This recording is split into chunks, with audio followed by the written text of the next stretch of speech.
1 semester of law school. 1 semester of criminal justice. 2 experts. I'm Kristin Pitts. I'm Brandi Egan. Let's go to court. On this episode, I'll talk about a smooth ladies' man. And I'll be talking about another brutal attack in Olathe, Kansas. And I'll be talking about serial cheater Kandi Hall from Meridian, Idaho. Folks, it's finally happened. The day is here. The DP is in the building. Woo! We're in the presence of greatness. Well, thank you so much for inviting me. I appreciate the opportunity to be on the podcast. I think this will be the way that Mom knows that you weren't lying about being invited on the podcast. She could not believe we invited you on the podcast. She was surprised, and she said, "Where are you going?" when I left. And I said, "I'm going to do the podcast." And she said, "No, you're not." She said, "There's no way they want you on that podcast." Listen, truth is, we didn't really want you on the podcast, but the people demanded it. It's true. It's true. Lots of comments, lots of questions. Twitter was a buzz. Yes. What, one comment? Is that what it made it a buzz? Our social media presence is so small that one comment does constitute a buzz for us. That's correct. I appreciate the opportunity. So, Dad, before we started recording, you said that you had some concerns about being on the podcast. Yes, I do have some. I have 3 concerns, and I need to get these. You wrote them down. I need to get these. Yeah, these are written down. Ooh. First concern is that you ladies will be bragging on me the entire podcast. I don't know. Here's why I think that. Okay. Here's why I think that. First off, I've listened to a lot of your podcasts, and you appear to be bragging on me quite a bit. Oh. For example, you've talked about my sweet, all-white, fake leather Costco shoes that cost $15. Oh, and you read that as that we were like jealous of those shoes? Well, yeah. Okay. I mean, it's great. That's a spin. Well, I knew you knew they were great looking, and you knew they were cheap, and so I knew you were happy with that. I was wearing them. We were like, this is a guy who knows how to keep his cheap shoes clean. Another thing that I've heard you brag on me about is my super cool vintage clothes. Now, most people, when they have vintage clothes, they got to go to a vintage clothes store to buy them. I walk into my closet, and right there in my closet, a whole line of vintage clothes. Wow, that is impressive. Yeah. Third thing I've heard you brag about is my thriftiness, my ability to save money in all situations. For example, right now, for probably the last 10 years, I've not spent any money at all on a comb, a brush, shampoo, haircuts, anything like that. So I have figured out that by shaving my head... Why are you not wearing shampoo?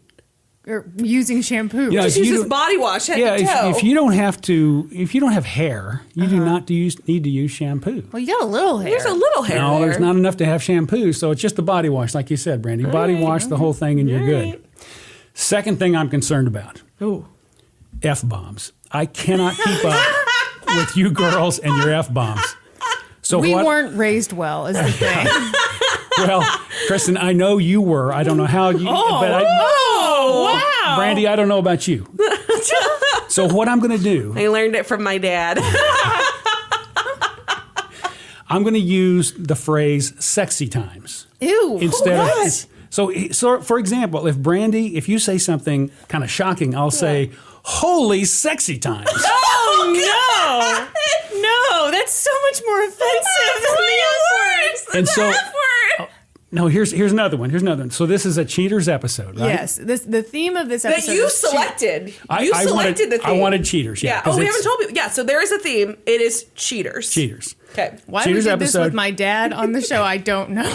Just getting a group therapy right after this. I may need to say something like this also.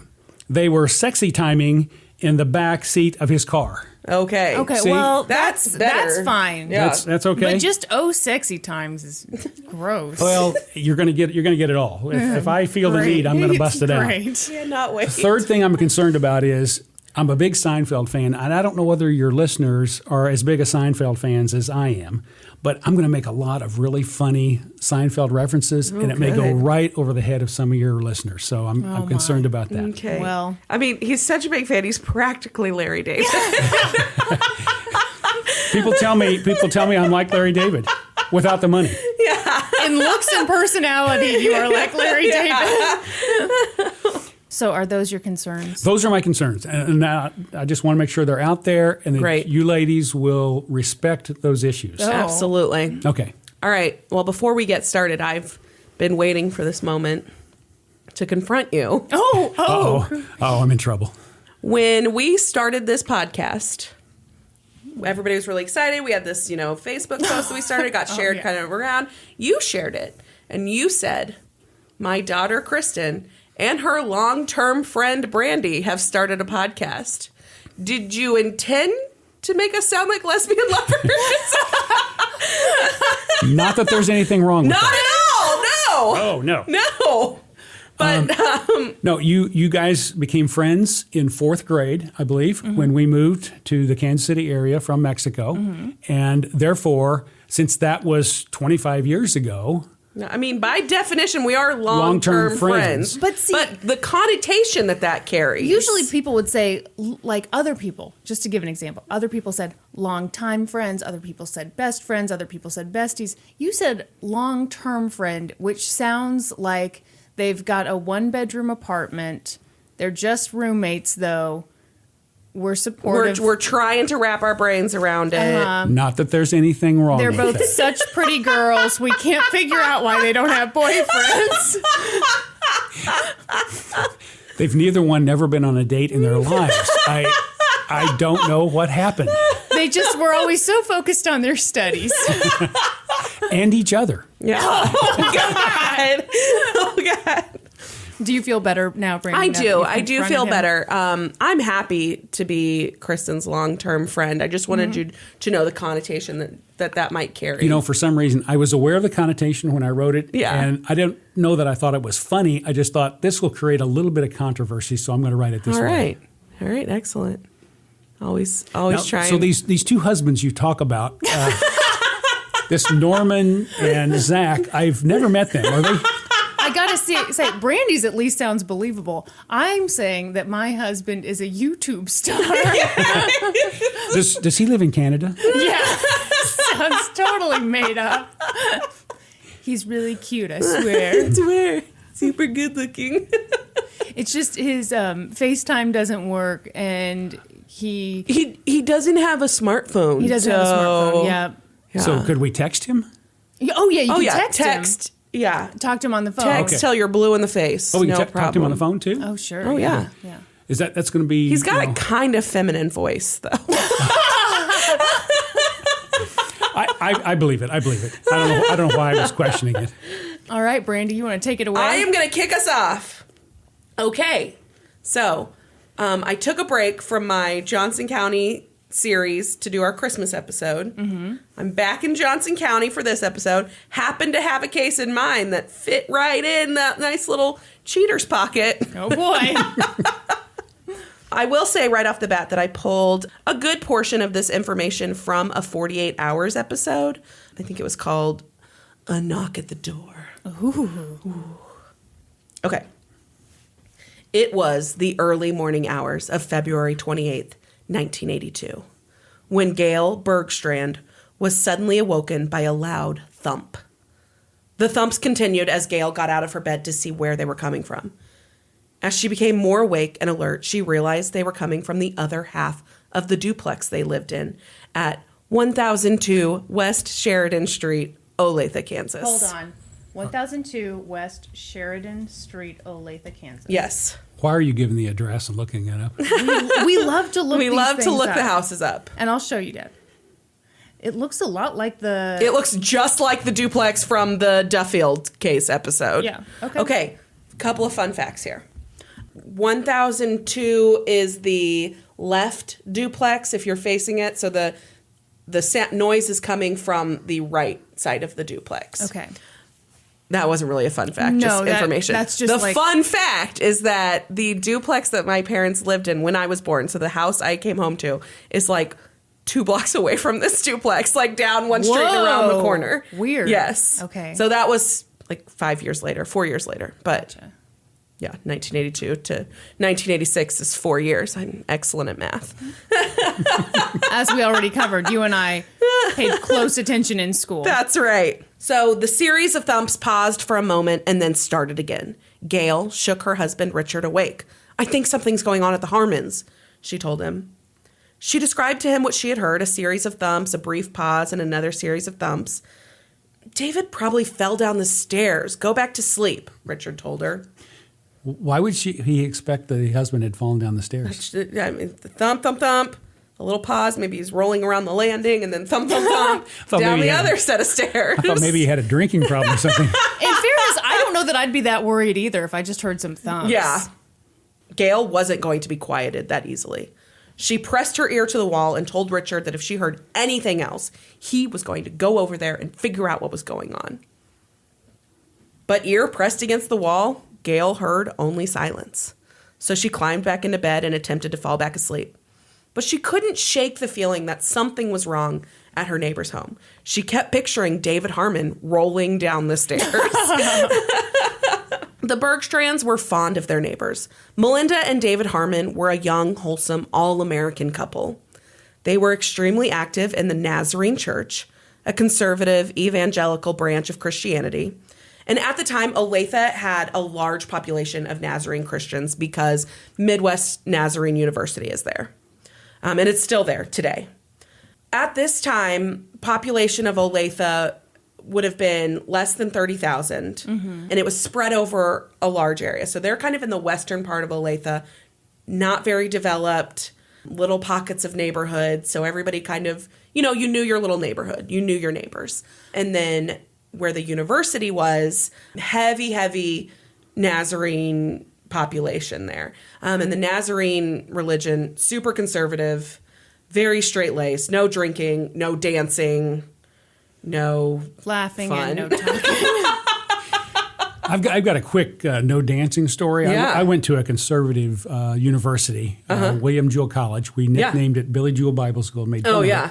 And while you couldn't have dances, you could have foot functions. And so literally they would be a poster up. This is obviously back in the 70s because I'm an old guy. That would say Delta Zeta foot function was occurring this Saturday. And that was okay by the Baptists. That sounds way worse than a dance. That sounds weird. It's the dirty foot function. Oh, gosh.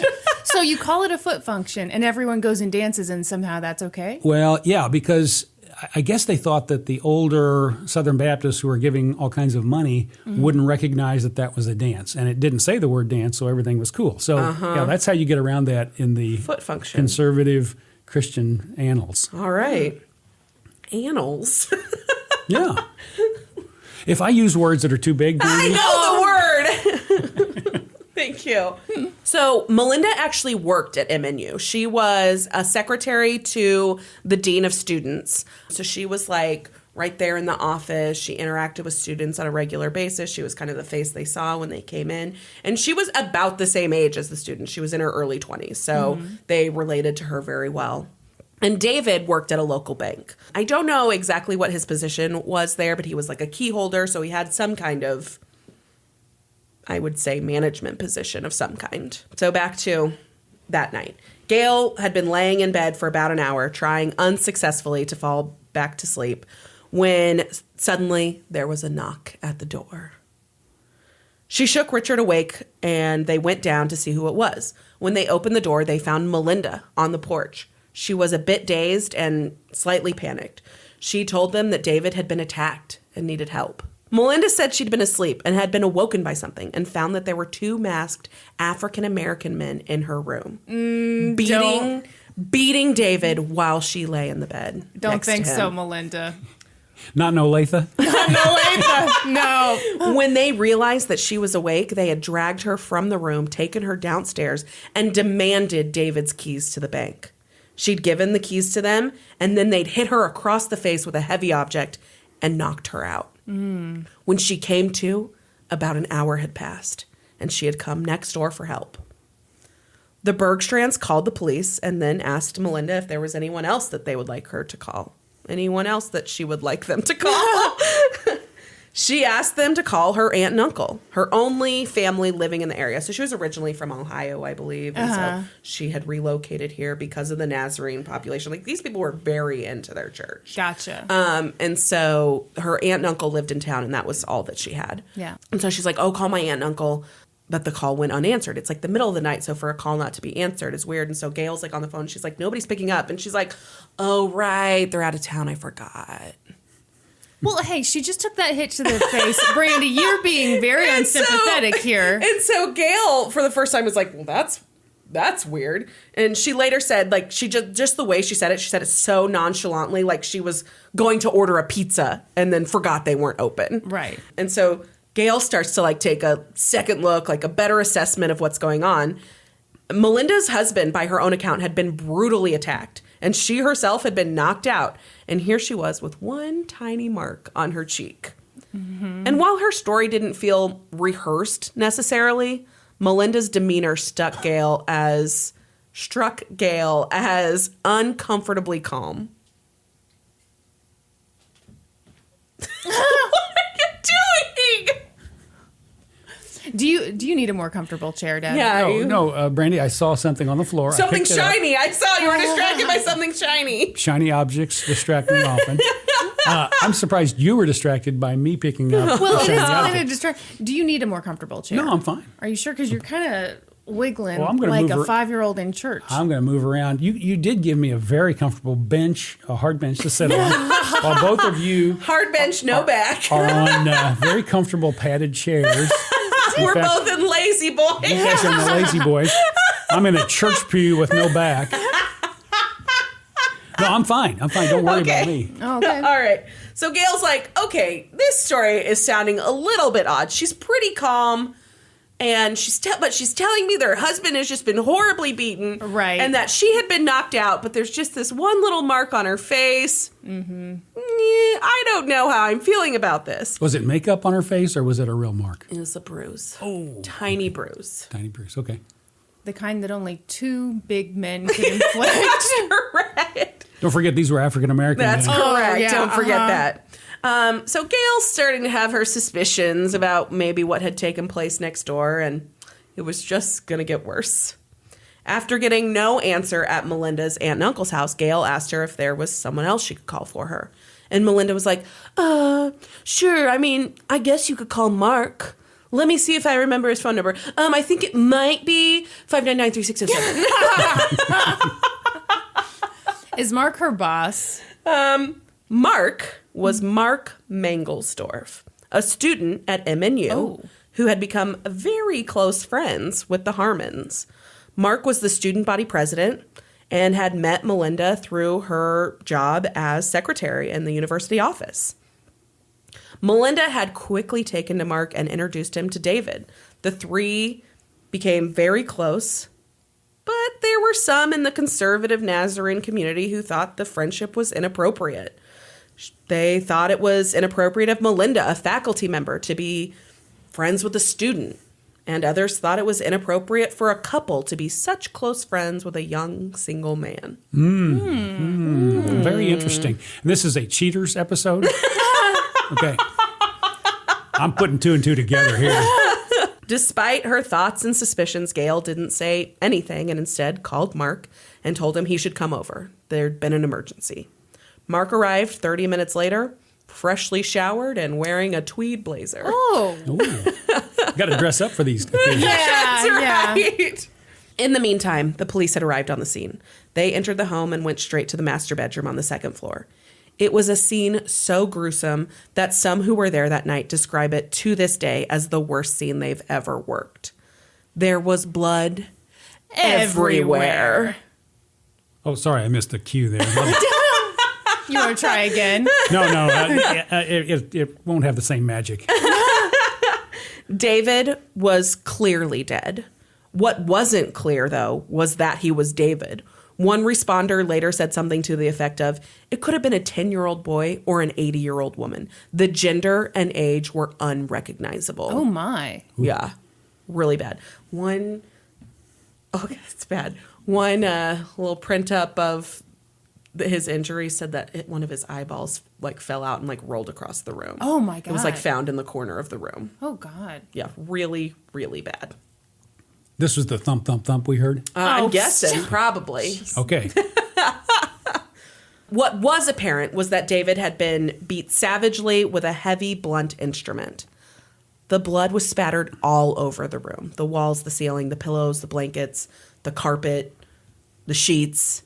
So everywhere. It looked like this was an obvious case of overkill, which meant David likely had a connection to his killer. I'm sorry, you forgot the S? She's Killers. Yeah. Oh, that's right. Yeah. Yeah. Two African-American men. Males, yeah. Have you noticed that sometimes white ladies, when they make up stuff, It's always the It's- African American yes. male. they back off to their racist backgrounds, and it's always the black guy came in and did it. Yes. Oh, yeah, very easily. But this overkill situation didn't match the random home invasion story that Melinda was telling. And as for Melinda's injuries, just one small bruise on her cheek, quite the contrast from the overkill David suffered. Initially, police looked past those questions, and for the next few days, they staked out the bank, hoping to catch the perpetrators who had stolen the bank keys. But upon closer look, the investigators were like, wait a second, this is not adding up. There was no forced entry into the home. And if the intruders were really seeking access to David's bank, why would they kill him first? Before they got what they needed. That was a poorly timed pause. Were you waiting for one of us to say something? Yeah, I during that pause? was. Yeah, I was looking Sorry, for you our guys to fault. interject something. Our fault. It's all right. It's only our 49th episode. You'll get there. And then there was the blood spatter evidence. I may have mentioned earlier that it was everywhere. Really? Melinda told them that she awoke to the attack and had stayed in bed until the intruders dragged her out. So there should have been blood spattered across her face and a clean spot on the pillow where her head had been. Instead, the blood was spattered evenly across the pillow. Her head had not been there during the attack. As for the nightgown she'd been wearing, it had blood spatter on it, but only from the knees down. To investigators, it didn't look as if she'd been in bed. Rather, it looked like she'd been standing at a distance from the bed, watching what was going on. So the way the blood spatter was, the on her nightgown, so she's got this, this floor-length nightgown, but there's only blood spatter like from the knees down. So to investigators, it looks like as the cast-off blood is coming, it's already on its way down when it's hitting her gown. Right. So that doesn't match with her laying there in bed, unaware of what's happening. Her story's not adding up. That's I'll just the tell you. point I'm making. I'll just tell you right now, I'm not feeling good about the story. Yeah, I think that's a good feeling. Yeah. So they started to turn their focus from those mystery intruders to Melinda Harmon. And when they did, they found out that there were a lot of whispers and rumors about the inappropriate relationship between Melinda and Mark Mangelsdorf. And that those rumor mills were calling this horrible attack a Nazarene divorce. Oh, gross. Yes. This is one of those deals where it's better to have your husband murdered Yes. than to divorce your husband. Gotcha. At the time, divorce was apparently heavily frowned upon in the Nazarene church. What about murder? And Melinda would have likely felt shunned should she have made the choice to divorce David. Now, I'd like to put a note in here that I'm not passing any judgment on this religion. And in their defense, a Nazarene pastor spoke on this episode of 48 Hours, and he said that that wasn't true, and that if Melinda had really wanted a divorce, she could have gotten one, and she would have still been accepted by her church family, and blah, blah, blah, blah. That's neither here nor there, and none of this is my own opinion. It's just the opinion of the investigators as stated on the 48 Hours episode. Okay. So they're like, she's fallen in love with this Mangelsdorf guy. She can't get a divorce because she'll be shunned by her church and her church family, and that's all that she has. She has no actual family here other than her aunt and uncle.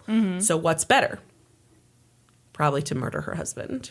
During their investigation into Melinda and Mark, though they couldn't find any proof that there was an actual relationship, there were really big signs that this was a super close friendship. They uncovered stacks of letters between the two, and while they labeled them love letters, and one alluded to a kiss that the two may have shared, that was as steamy as they got. Like, they were literally like, I love hanging out with you. Like, thank you for all your support. You're such a good friend. Like, they really did not get very steamy.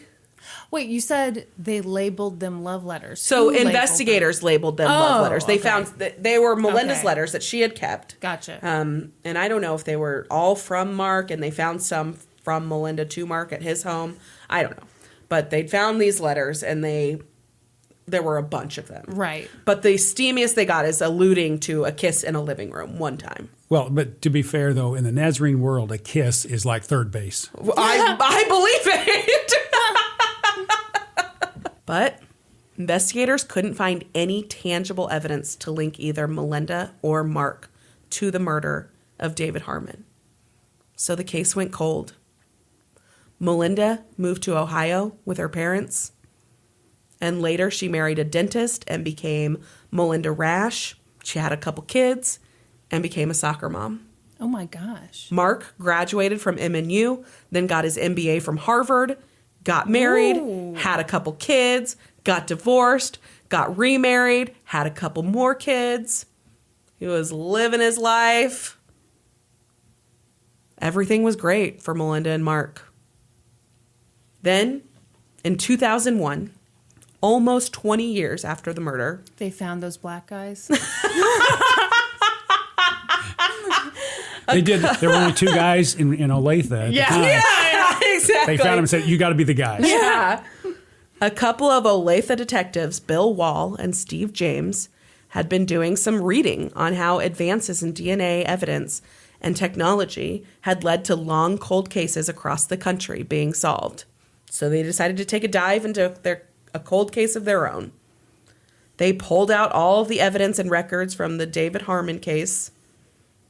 Okay, my notes say from the David Harmony nurse. I think that might be some autocorrect there. And they were immediately fascinated by the case. It seemed to them so clear that Melinda and Mark had been having an affair that it was shocking to them that the case had never been solved. So in December of that year, on a hunch, they went to Ohio to talk to Melinda. They knocked on her door.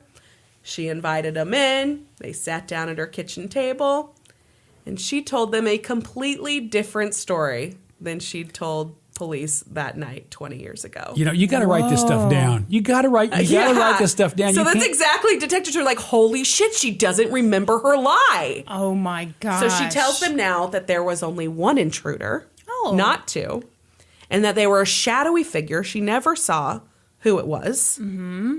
And that was all the details that she could remember.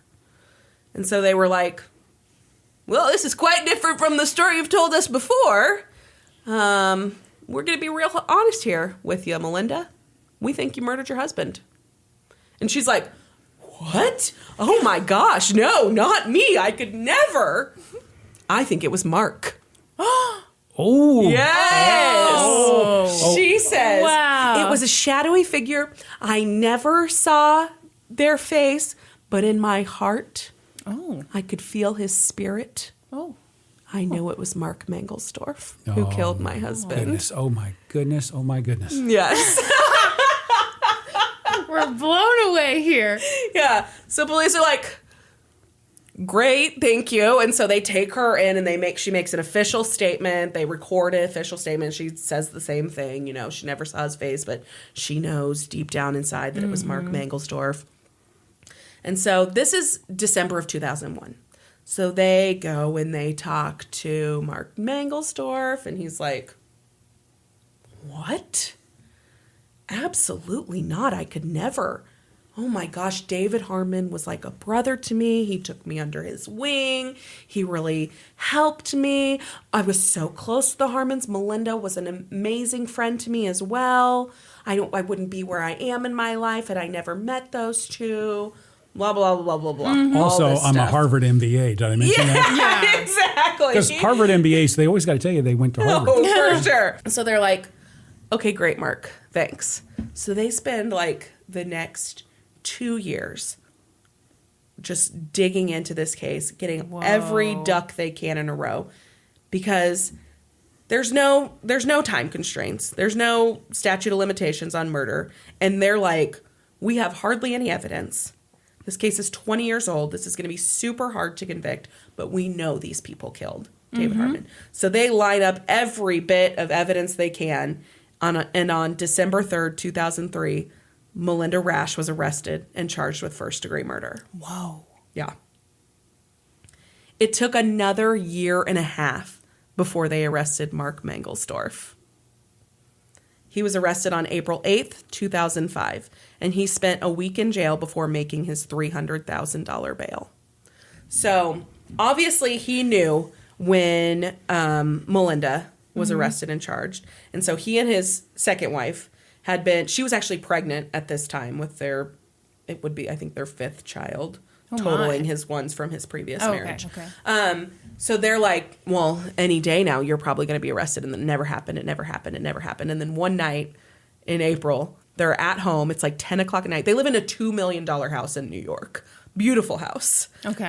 Ooh, this $2 guy. million in New York, though. That can't be that But it's not like New York City. Okay. It's a beautiful house. Okay. Well, he's going to do some serious downsizing, though. That prison cell.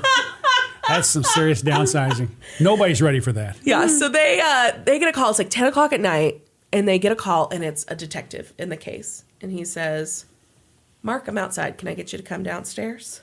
Whoa. He goes downstairs, and they place him under arrest. And he's charged with first-degree murder and conspiracy to commit murder. Conspiracy to commit murder. Yeah! Conspiracy to commit murder. Oh, Brandi, so well said. Thank you! I want to point out that Brandi had to say that 3 different times, so if that gets cut, just so everyone knows, she made 3 efforts. Wow. Each one better than the last. We did end on a high note. Yeah. So this 48 Hours episode that I watched, Mark Mangelsdorf does an interview on it. He actually does like a couple of interviews on it. And it's been after he's been charged. So is he in a button-up shirt with like the prison uniform? No, because he made bond. He's home. Oh, okay. He made bond. Guy's got home. cash. He's got cash money. I forgot he had cash. So he's like, oh my gosh, I'm 100% innocent. I could never imagine taking another person's life. His wife is there by his side, and she's like, you know, pretty early on in our relationship, Mark told me about, you know, what had happened to his friend David Harmon so many years ago. And he didn't even have to tell me all the details. I just knew that it was not possibly in his character to take another person's life. Yeah. And so he's maintaining his innocence this whole time, you know. I have no doubt that Melinda is innocent as well. She was just, you know, a great person who something terrible happened to. She's a victim in this as well. Wait a minute, this is his wife talking? No, that was what Mark was saying. Mark was saying that, Yeah. too. And what did Mark's mom think? Did Mark's mom think he was innocent, too? Probably. Yeah. So Melinda Rash's trial began on April 11th, 2005. They had, in court, they played her tape of her laying everything out, blaming it all on Mark Mangelsdorf. And then they also laid out the inappropriate relationship that she had with him, and that she thought that he was the masked intruder. She claimed on this tape that it was Mark Mangelsdorf. Mark Mangelsdorf testifies at trial in her defense and says, I know it's not Melinda. By the way, it's also not me. Wait a minute. He testified in her trial, but she had led the police back to him. Yes. Oh, my goodness. This guy. Well, and it was when he testified on her behalf, it was the first time they'd seen each other in 23 years. Did sparks fly? I'm sure. Oh, we got another cheater thing going here. So he testifies and says there's just no way that it was Melinda. There's just no way, you know, she loved him. They had a great relationship. She testifies about how involved they were in the church, all of this stuff. But the prosecution lays out how the Nazarene church frowned upon divorces at the time, and how she wouldn't have had another option, and how she'd fallen in love with Mark. And then they really hone in on how she told one story when it happened and a completely different story 20 years later. The jury deliberated, I think, for 2 days before returning a verdict. And on May 2nd, they found Melinda guilty of murder. Without any physical evidence to speak of. I was going to say, No physical evidence. That's pretty wild. I mean, I think she's probably guilty, but I think so too. But that's not enough for me to. She was found guilty of first-degree murder.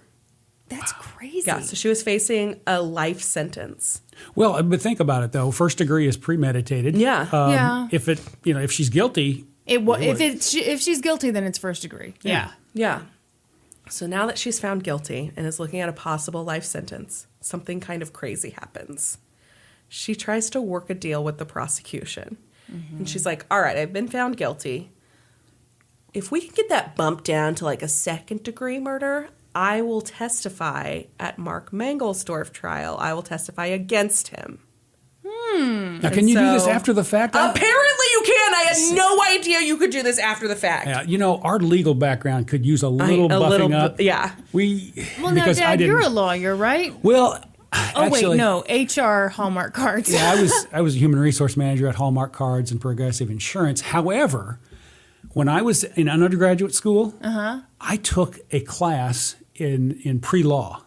Oh. Now, so you're practically a lawyer. Well, I didn't even finish yet. About 5 weeks into the class, I realized this is a whole lot of work. I don't really enjoy it that much. Yeah. I'd really rather be having fun at college, partying and stuff. Going to those foot functions. Foot functions. Yeah, foot functions. And so I dropped the class. Did you get a W, or was it? Did you have time to? No, I was withdrawal. Yeah, I was withdrawal. I didn't affect my grade point average or anything like that. And Brandi, I was kicking butt in this class. Oh, I'm sorry. Yeah. Now, Dad, why didn't you help me out and tell me your story? Could have saved me some time. I thought you were smarter than me, so you'd be able to make it through that law school with no problem. Dad, I am smarter than you, but I just, like you, I kicked the pants off of law school. I just didn't enjoy it. I wanted to go to some foot functions. Well, here's the deal. You had a really high grade point average in undergrad, and I didn't. And so I thought, well, Kristin, she's got the grade, she's got the ability, she's got the smarts, she's got the stick-to-itiveness. Oh my God, how big is your head getting over there, Kristin? It's all true facts, Brandi. She's heard it before. So I thought you would fly right through law school and still be able to have all the fun you wanted. So, sorry. Not true, turns out. You ask how big my head is getting? Yeah. It shrinks when we get to the part where I go, better drop out. So we all three kind of dropped out at different points along the route, but still now 3 experts. That's right. Yeah. That's right. Also, I've noticed the really smart people, they don't say they quit. They say, then I pivoted Yes. to this other thing. I pivoted to cosmetology school. I pivoted to having my 2:00 in the afternoon hour free to do whatever I wanted instead of going to that pre-law class. Functions every day at 2:00. And it wasn't all just foot functions at William Jewell. Sorry. We did a whole lot of other wild stuff. No, I bet. I can't get into it on the podcast, but wild stuff at William Jewell College. Excellent. Okay, so Melinda's been found guilty. She's facing a life sentence, and she's like, fuck. And so Sexy time. So she calls up the prosecutor, and she's like, hey, how about this? I'll tell you everything. I'll tell you exactly what happened. I'll testify at trial. I'll testify to everything that took place. Bump me down to second-degree murder so that I can get out after 10 years. Was this their end game all along, you think? Maybe. I don't know.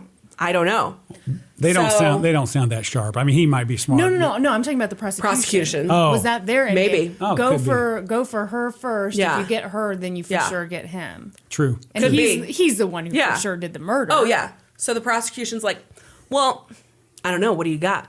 And she's like, I can tell you exactly what took place that night, but I have to know there's a deal. And so they give her the deal. And so she tells them that they 100% conspired together to kill David. They had fallen in love, Mark and Melinda, and they did not believe in divorce. And so it's much better to kill Jeez. David, much better to be a widow. And so Plus, you get the sympathy vote. that's Yeah, right. you do. Absolutely. Absolutely. And maybe life insurance. I don't know. They didn't mention life insurance at all. That's a perk. So Mark bought a crowbar. They planned out when it would happen. He came over. She let him in. She stood there while he beat David to death. And then they were both so affected by what they had done, they couldn't look at each other anymore. That's why they didn't get together That's afterward? why in fact, they never actually had an affair. The most that they had done was that one kiss in the living room. I'm not buying that. That sounds like I do. BS. I do, too. I do. If they are this wound up and weird about Yeah. like, well, can't do a divorce. Yeah. Can't do the affair. This has to be the honest way where I'm a widow. Oh, let's not think about how I have to get to be a widow. Yes. I kind of believe it. They never had anything and that was very inappropriate to them that they had that one kiss. And they're like, nothing, we can't move forward on our feelings for each other until David is out of the picture. And then once they had done it, they could not look at each other. The last time they saw each other was at David's funeral. Well, that probably actually helped them in the long run because had Yeah. they gotten together, 100% it helped them. they could have waited 2 or 3 Yes. years and it still would have been, whoa, look at this. Yeah, exactly. We knew.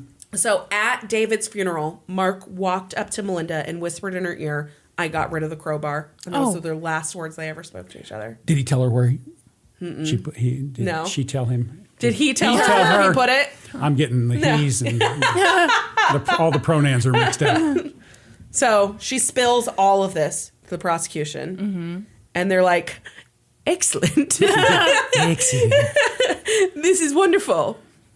And Mark Mangelsdorf gets word that Melinda's going to testify against him. Mm-hmm. So what does he do? Kills her. He pleads guilty.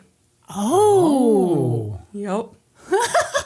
Sorry, I like that we Yes. said it the exact same way. He Oh. totally changes his story. He's like, it's time to own up to this. Oh, yeah. I will plead guilty to Okay. second-degree murder only. And they give him that deal. He pleads guilty to second-degree murder. So Melinda never got her deal, right? She got her deal, too. Oh. They both got the deal. So how long did he spend in prison? I'll get there. Oh. Keep your pants Sorry, on. jumping ahead. Jumping ahead.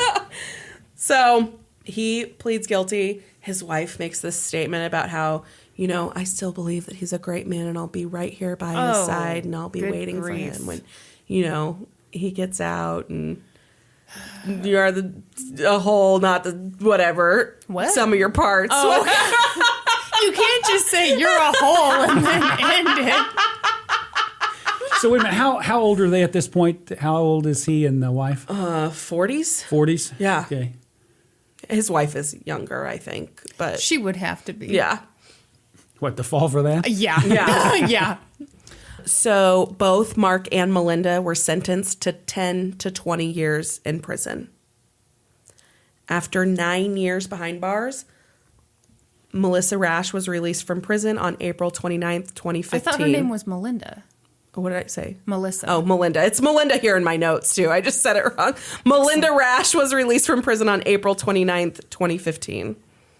I'm so excited that you finally messed up on somebody's name for once.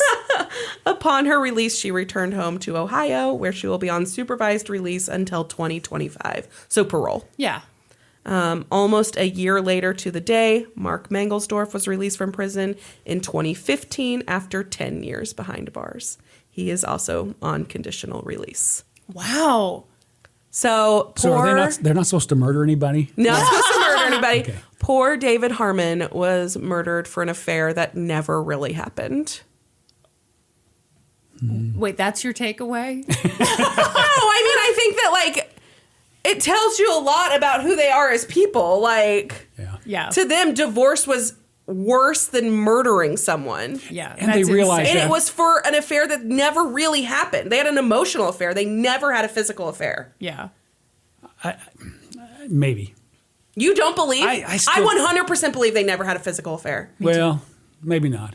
It is telling that, after the fact, their consciences,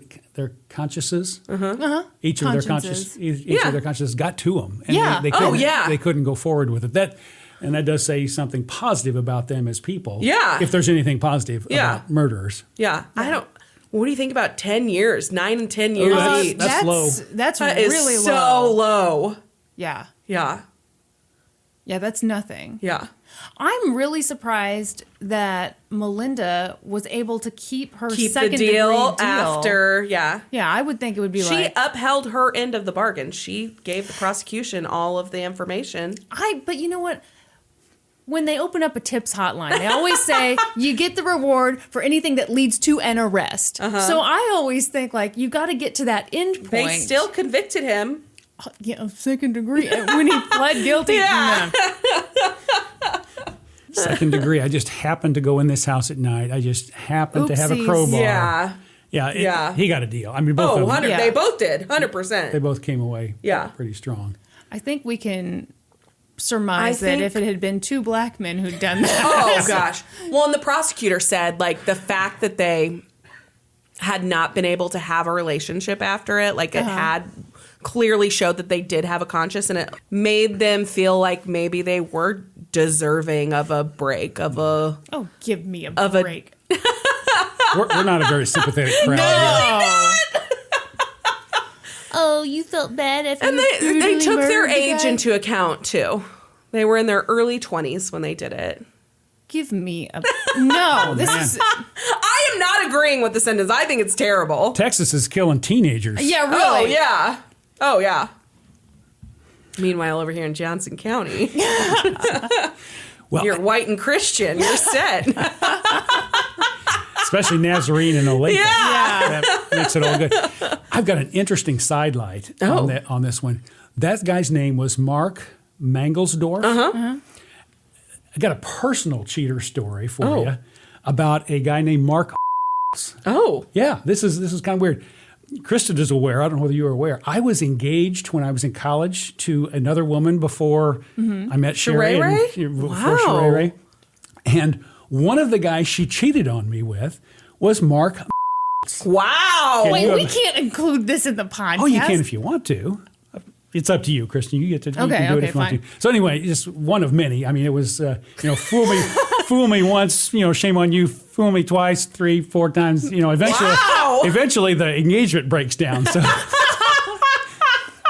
But this was happening at William Jewell College. Oh, yeah. Okay, but my favorite story of you ending the engagement is. Will you tell the story? Because you were just it was like not a big deal for him to end this engagement at all. Well, yeah, that kind of tells you. So 2 things happened. So my buddy calls me. So I graduated semester. I graduated halfway through my senior year. I'm at home. It's only a half hour away. Yeah. And my buddy calls me. He had been my roommate.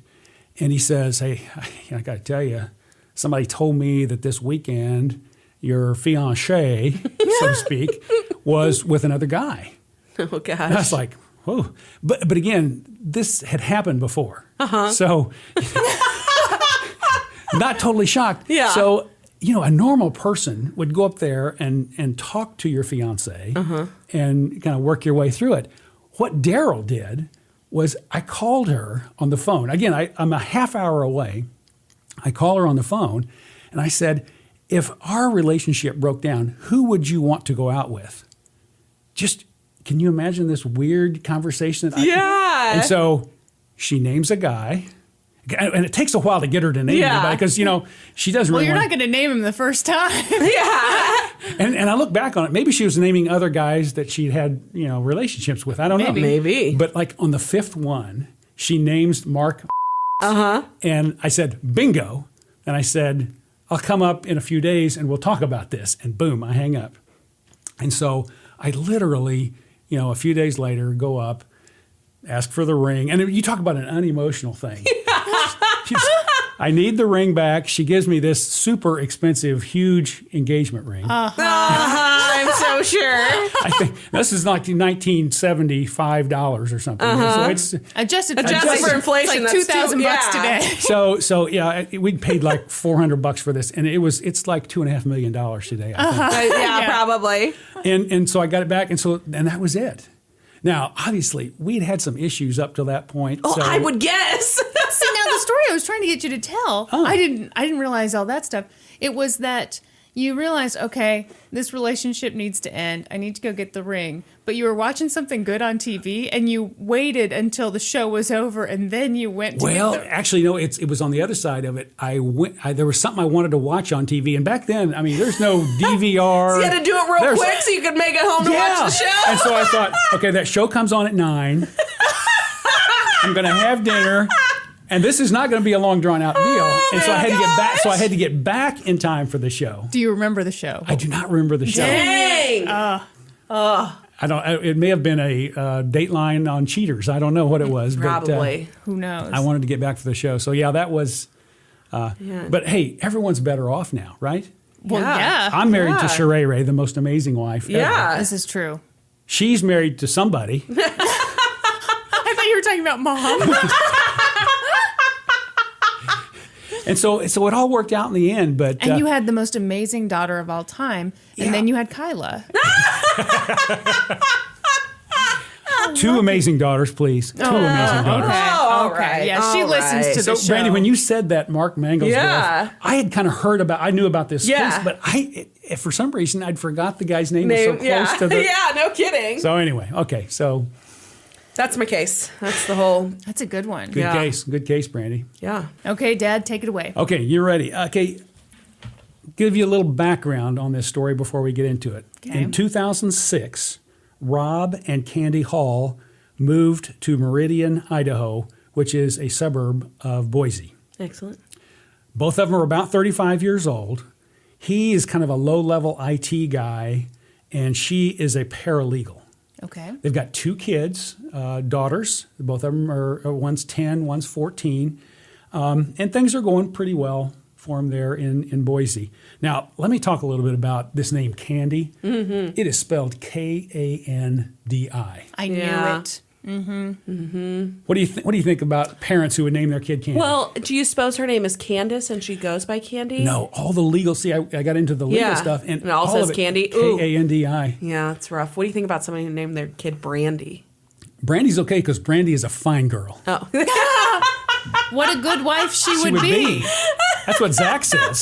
That is what he says. Here's kind of what I think about naming your kid Kandi. I'm guessing the Baders, who had a daughter that they named Ruth, Ruth Bader Ginsburg. Yeah, I'm familiar. If they would have named her Kandi, would we have Kandi Bader Ginsburg as a Supreme Court justice? Let me say something though. I have known one Kandi in my life. She was super accomplished, super well educated, was the president of a local college. Here's my theory. You get given the name Kandi, you are either a stripper or you like far exceed all expectations. You have to overcome it. Yes. Yeah. There's no like middle level, just doing okay Kandi. Yeah, that's probably true. Was your Kandi spelled Kandi? Yes. Oh, okay. Yes. Well, I can't argue with you. I just don't think there's many Kandis doing postgraduate work at Harvard I agree. right now. It's a little bit like naming your kid Jeeves. You know, when you name your kid Jeeves, They're gonna be a butler. His career path is laid out. There's no way it's anything but that. No one's voting Jeeves for president. Here's another thing. Kristin knows what I mean when I say a mismatched couple. Oh my gosh, she's got such a theory. I got theories on mismatched couple. Do you know what a mismatched couple is, Brandi? No. If you took a bell curve Oh, yeah. and laid out the attractiveness of the human race, Yeah. you'd have a whole bunch of people kind of in the middle. Yeah. And you'd have some people out on the ends. Yeah. Kandi was kind of a standard deviation away from the center. Kandi was an attractive woman. Okay. The husband, Rob, right there in the meaty part of the curve. Rob, pictures of him, some of them look like kind of a mashed potato face guy. Oh, all right. Kind of pasty and mashed potato. And the guy, here's the deal. I'm 60, and this guy was 40 in these pictures. He looked worse than me. He had less hair than me. I mean, this guy was not. But Dad, you're super good looking. You're like Larry David good looking. That's right. I mean, people constantly talk about how hot Larry David is, right? Have you seen some of Larry David's girlfriends? he does really well, and it's because of how great looking he is. I know. Have you guys Yeah. seen Sheree Pitts? Yeah, It's true. Exactly. You guys think you're a mismatched couple? No, we're not. We're not. Oh, I'm playing up a little bit. Okay. Playing up a little All bit. right. I'm in the That's medium part of the fair. curve. Sheree Ray's she's better looking than me. Yeah. Yeah, no doubt about that. No doubt Dad, about does that. it hurt your feelings that Brandi looked you over and then asked if you were part of a mismatched couple? It did hurt a little bit. Yeah. Brandi, normally I'm a lot better looking than this. I just got back from the dermatologist and had some work done. So as soon as all this heals up, I'll be great looking again. Okay, well, we got to get back on the case here. Okay, things are going well for a few years there in Meridian, but in 2010, things start falling apart a little bit. Kandi, at this point, claims that Rob is having an affair. And let me tell you, You doubt it? anything's possible, but I'm not really buying it. And she also tells her friends that he beats her. Ooh. So we're going to learn more about Kandi. Yeah. She's got a problem with the truth and those kind of things. So I'm guessing neither one of those are true. But on the Dateline episode, she's up there yapping her jaw back and forth about how, bad her life was because Rob is not only cheating, but beats her. He has nothing going for him at all. On the contrary, Kandi is actually having an affair.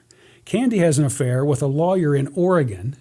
It's kind of a long distance thing, obviously, but and we don't know whether it was one time or a few times, but she's having an affair with a guy in Oregon. Now, here's the interesting part. That has nothing to do with the case. That's just background. I'd really love to vacation in Oregon. I've never been there. Oregon is so cool. Oh, I want to go there so bad. We'll load you up in the motorhome and take you sometime. Thank Brandi. you. Appreciate it. Okay, in late 2010, now her life is a mess right now, but in late 2010, she loses her job as a paralegal. Oh, shit. There in town. Now, the weird thing is she's really good at this job. And the people in the office are kind of shocked that she loses her job. She's one of the best in the business, but the job. So She banging her boss? So She did something illegal. Brandi, Kristin, you are just because this is a cheaters episode, and I've already told you, don't start assuming things. Okay, please. sorry. And both of those, well, one of them might be right. Okay, but so imagine this: your husband beats you. Yeah. Your husband's having affairs. Yeah. with you, and you just lost your job. Yeah. Things aren't good for Kandi. No. But good news on the horizon. She is hired by a young, brash, hotshot lawyer just out of law school and just passed the bar exam. He's starting his own practice, and his name is Emmett Corrigan. Ooh. Okay? That sounds like a made-up name. Yeah, Emmett. Yeah, Emmett Corrigan? Emmett Corrigan. Wow. Now let's talk a little bit about Emmett. Let's. Okay, Emmett is married to Ashley. Emmett and Ashley Corrigan. They met in college in Utah a few years before this. Are they Mormon? They are Mormon. Okay. I wasn't going to bring that up. Whirlwind romance. 2 months after they met, they are engaged. Yeah, they're Mormon. Yeah, they're Mormon. They're Mormon. Got to start having the sexy times, and you got to be married. You gotta be married. 6 months after they met, they're married. Yeah. They- They're Mormon. Oh, it gets more Mormon. They have 17 kids. They have a set of twin daughters within a year of when they got married, and by 2010, she's 28 years old. He's 30 years old. They have 5 kids, like you do. Yeah. Yep. Now, I always like to talk about the mismatched couples. This is not a mismatched couple. Both Okay. these people Super are good on looking. the far end Yeah. of the scale here. Yeah. Ashley is a good-looking lady. Emmett's a good-looking guy, and they are a match on that scale. Okay. Now, here's where it gets a little dicey. So, Do you think that's like something in the Mormon genes? I know a lot of Mormons. They're all pretty good looking. Well, and you know what? I was just thinking, our one true legal expert for this podcast is my buddy Franklin, who actually stayed in law school the whole time. Yeah. Is now a lawyer. Did he pass bar exam too? Oh, he did the whole thing. The whole thing. See, I just wasn't aware you were supposed to Yeah. stick around. I thought I'd done it all. But yeah, I wonder, like, they don't drink. I know. I think smoke. there's something about it because I have a big Mormon family that I'm very close with, and they're all great looking. Are you just sucking up to them right now? I don't think they listen to the podcast. Okay. Way too many curse words on this thing. You think about the Osmonds, good looking family. Yeah. There's a lot Might of be something to this. good looking Mormons out there. All right. Okay, All right. we're getting distracted by religion again. I know you hate when we do tangents on the podcast. No, tangents are good. Yeah, as but it long takes as I'm too long. involved. As long as I'm involved. Yeah, because like a long podcast, if I'm deciding I'm going to work out for the podcast and it lasts like 2.5 hours, that's a long workout. Yeah. You're going to have a great body if you listen to this podcast while you work out. No kidding. That's what people, and we need to have more podcasts though, so people can work out daily on these 2-hour podcasts. They can listen to the same episode. Yeah, we times. can't put out a 2-hour podcast every day. You're going to get a lot of good information though if you listen to them over and over again, aren't you? You're going to pick up little details you missed. I have actually heard, and this is true, that if you listen to our podcast episodes more than once, like your teeth whiten and you lose weight and your hair gets shinier. And you get this like glow to your skin. Yeah. Yeah. It's like a Wow. healing quality. That hadn't been happening with me. I need to listen more carefully. Yeah. Okay, so now Kandi's got this great job with Emmett, the new boss. Yeah. Well, within 2 weeks, they are all over each other. Yeah. Oh, God. Okay, now, so she's about 40. Kristin, I know you like the age gap. I do. She's about 40. He's about 30. 30. Woo! And they're all over each other. Kristin likes cougars. No, I don't like. Now, they're not only, doing the sexy times at work, they're doing sexy times like away from work also. Wow. And everybody knows it. Oh. Okay, right there in the law firm, it is not a secret because Gross. Kandi will go back in the office there for a while, and she'll come back out of the office with hair messed up and her dress on backwards. Oh my God. No, I made up the dress on backwards. But they literally said that she would come back out rather Like disheveled. must. Yeah. Oh my God. And it was happening so often that clients knew. Some of the clients. Jeez. Because the client comes in for a meeting and they say, well, he's with the paralegal right now. It's going to be a little he's having while. sex with the And paralegal sexy right now. times. And we can't, and Sexy basically, times. having the sexy times. And we can't go back there because who wants to see that? Yeah. And so eventually, this gets around town. This is happening for a few months. Rob, the husband of Kandi, finds out about it. And he finds out about it via text and email. So we're in a more modern era than yours where they had to find the letters. Yeah. And so he's on top of it. He knows what's going on. He's having the conversations with Kandi and all that kind of stuff. Ashley, on the other hand, so Ashley is the young mom of 5. She's got 5 kids at home. 5 kids at home.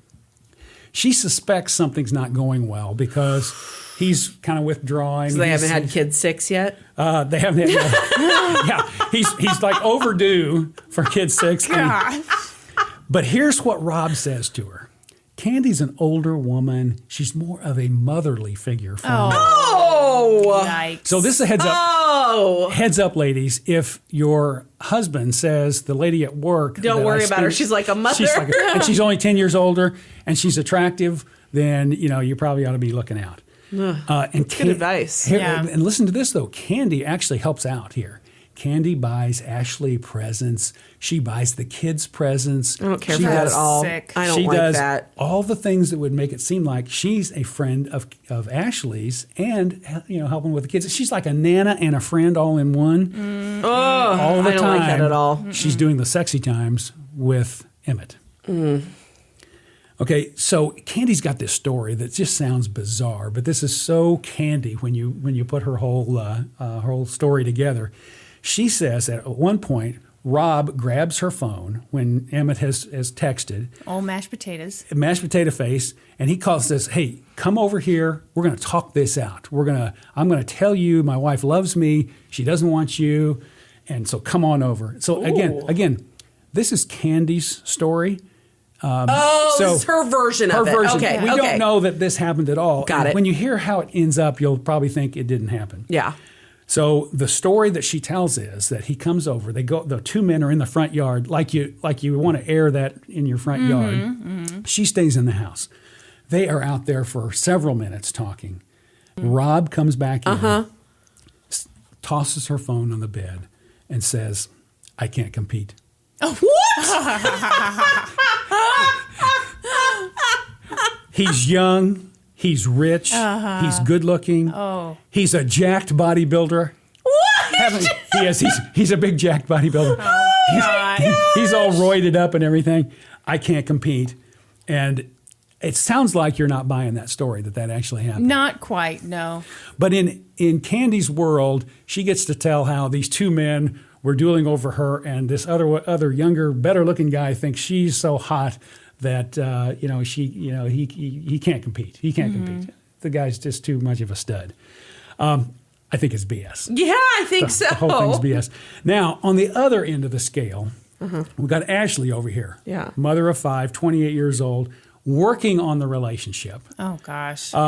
Poor Ashley. No kidding. But Ashley goes out to his car one time, and she says, I was just cleaning out the car, and there are amphetamines, there are steroids, and there are the boner pills. And I guess there's a more professional way to say that. It would be your erectile dysfunction pills that she finds in the car. Viagra. Your erectile dysfunction pills, Kristin. Yeah, why did you look me in the eyes? You got your Viagra. Okay. My Your Viagra. personal Viagra, Kristin. So this is the first time she realizes. It's really great for your hair. You wouldn't think a guy with 5 kids would need Viagra, but he did. Probably if he's doing the sexy time all as often as he's And he's doing it, and he's doing steroids. That's not helping, is it? Not helping. The counterbalance. Okay, so this guy's a jerk. Let's just put it this way. Emmett? Emmett. No, Yeah, he's a jerk. He sounds great, guys. On the next anniversary, he goes to a fitness competition in Ohio on their anniversary. And so he misses the anniversary. But he was at the his body is a gift to both of them. both of them and the world, because you go to the competition. I don't think he won the competition. He also tells Ashley he hates her family because she wants to have, Christmas here. Yeah. I hate your family. Wow. Ashley has her brother call him to try to talk some sense into him. And so the brother calls, and what he does, as any good lawyer, he defends himself and says, she's crazy, she's paranoid, she's the problem. None of this is happening. There's no problem. I'm not on steroids. I'm just a total stud, jacked muffin without the... Don't say Jack Muffin. Don't say... Kristin, don't tell me what to say. Okay. Please, Do we never say jacked muffin again. Do we need to take a moment No, we're good. We're good. We're ready to go. to talk about how Kyla and I ordered you and Mom to stop calling each other yeah. Muffin? Yeah, you do that. Okay. You tell the story. So you and Mom have called each other Muffin as like a term of endearment since the dawn of time. Decades. And so finally, we all know what muffin means in slang. In the 80s, it did not mean this. Well, times change. So Kyla and I gently told you both, you've got to stop calling each other Muffin. And you two were like, what? No, it doesn't mean anything bad. And Mom especially was very, very adamant that we were wrong and we were gross. Do you remember the turning point? I do not remember the turning point. You have to tell me. It was Saturday Night Live. Yes. Oh, I do yes. remember it. Okay. On Saturday Night Live. Dusty Muffin. Yes, Betty White made a joke about her Dusty Muffin. And that's when Mom realized, it's not just our daughters being gross and inventing slang. We don't keep up on a lot of pop culture type stuff, but we do watch Saturday Night Live. And so that's, if you want to get something across to us, put it on Saturday Night Live and we'll Tuscan potatoes. I know what that means. Sherry has always thought the girls were talking dirty. I think Mom's fear was always that we would be saying something very dirty and sexual in front of her and it would go past her. So the Tuscan potato story it was Kyla's graduation. We were all at a restaurant and I was looking over the menu and I noticed that like every menu item had Tuscan potatoes with it. And just being like goofy and weird, I turned to my mom because I didn't know what those were. And I was like, what's the deal with these Tuscan potatoes the kids keep talking about? And she, like, her jaw dropped, and she goes, oh, you are sick. I was like, what? No, it says on the menu, Tuscan potatoes. Mom has still not admitted what she thought that meant. But now, Tuscan potatoes. It just sounds Filthy. dirty. It just sounds dirty. Well, you also got in trouble for singing the J-Lo song, Don't Be Fooled by the Rocks That I Got. Yeah, so there was this song, Don't Be Fooled by the Rocks That I Got. I'm still Jenny from the block. My boyfriend at the time, Kyla and I were singing, Don't Be Fooled by the Rocks Jeffrey Scott. Okay, Mom got beyond angry. Beyond angry. You don't want Sheree mad at you. Oh, the Sheree Bird. And she said, girls, I know what that means. And I remember Kyla and I just looking at each other because we're like, What does it mean? because rocks means diamonds. Yeah. According to Sheree, rocks means testicles. Now, I'm gonna defend Sheree on this one a little bit. It does also because- mean testicles, just Yeah. not in that But context. we weren't You singing. switched- we you- weren't singing about my boyfriend's testicles. She didn't know that. It sounded that way. I gotta say, I think you guys were just as guilty as she was on the saying muffin all the time. No. Oh, Brandi, can you weigh in here? It is a similar Okay. situation. I'm Switzerland. Brandi, Oh, you how shut long her have down. we been long-term friends? Long-term friends. And you're going to betray me this way. long-term, I couldn't even die. Are you gonna get married now or something? Now that this No. long-term friendship is over? We've been waiting for the courts to decide, and I guess they have I weighed guess. in. I mean, I know Norman's fake, but is Zach? Because we could get this done real quick. Okay, so let's get back to the story. Oh, yeah, 'Cause Kandi. This stuff is obviously bubbling to the surface here pretty badly. We've got Yeah, both- Emmett's off course. He's doing drugs and steroids and Tuscan potatoing in sexy the back times of a car. all over the place. You're right. So Ashley's upset. March 2011, about 8 p.m. one evening, Kandi tells Rob that she needs to go to Walgreens. Sounds innocent enough. Big fan of Walgreens over here. Walgreens. This is, they got on the Dateline, they got the shots of the Walgreens, Yeah. very nice Walgreens, upscale area. Emmett gets home, and Ashley has prepared a wonderful meal, got the kids all decked out in all their best. Poor Ashley. She thinks it's going to be great times, and probably, Ashley's probably hoping for sexy times Yeah. with Emmett. And unfortunately, Emmett picks a fight with her. Ooh. Because, Emmett's got... Because Emmett's a dick. he's got someplace to be. Yeah. So he picks the fight and says, I got to go to Walgreens because I've got a cold. And so it's the old cold Yeah. defense. So he goes to Walgreens also. And of course, they're talking to each other on the way there. And they both get to Walgreens. And Kandi gets out of her car and gets in Emmett's car.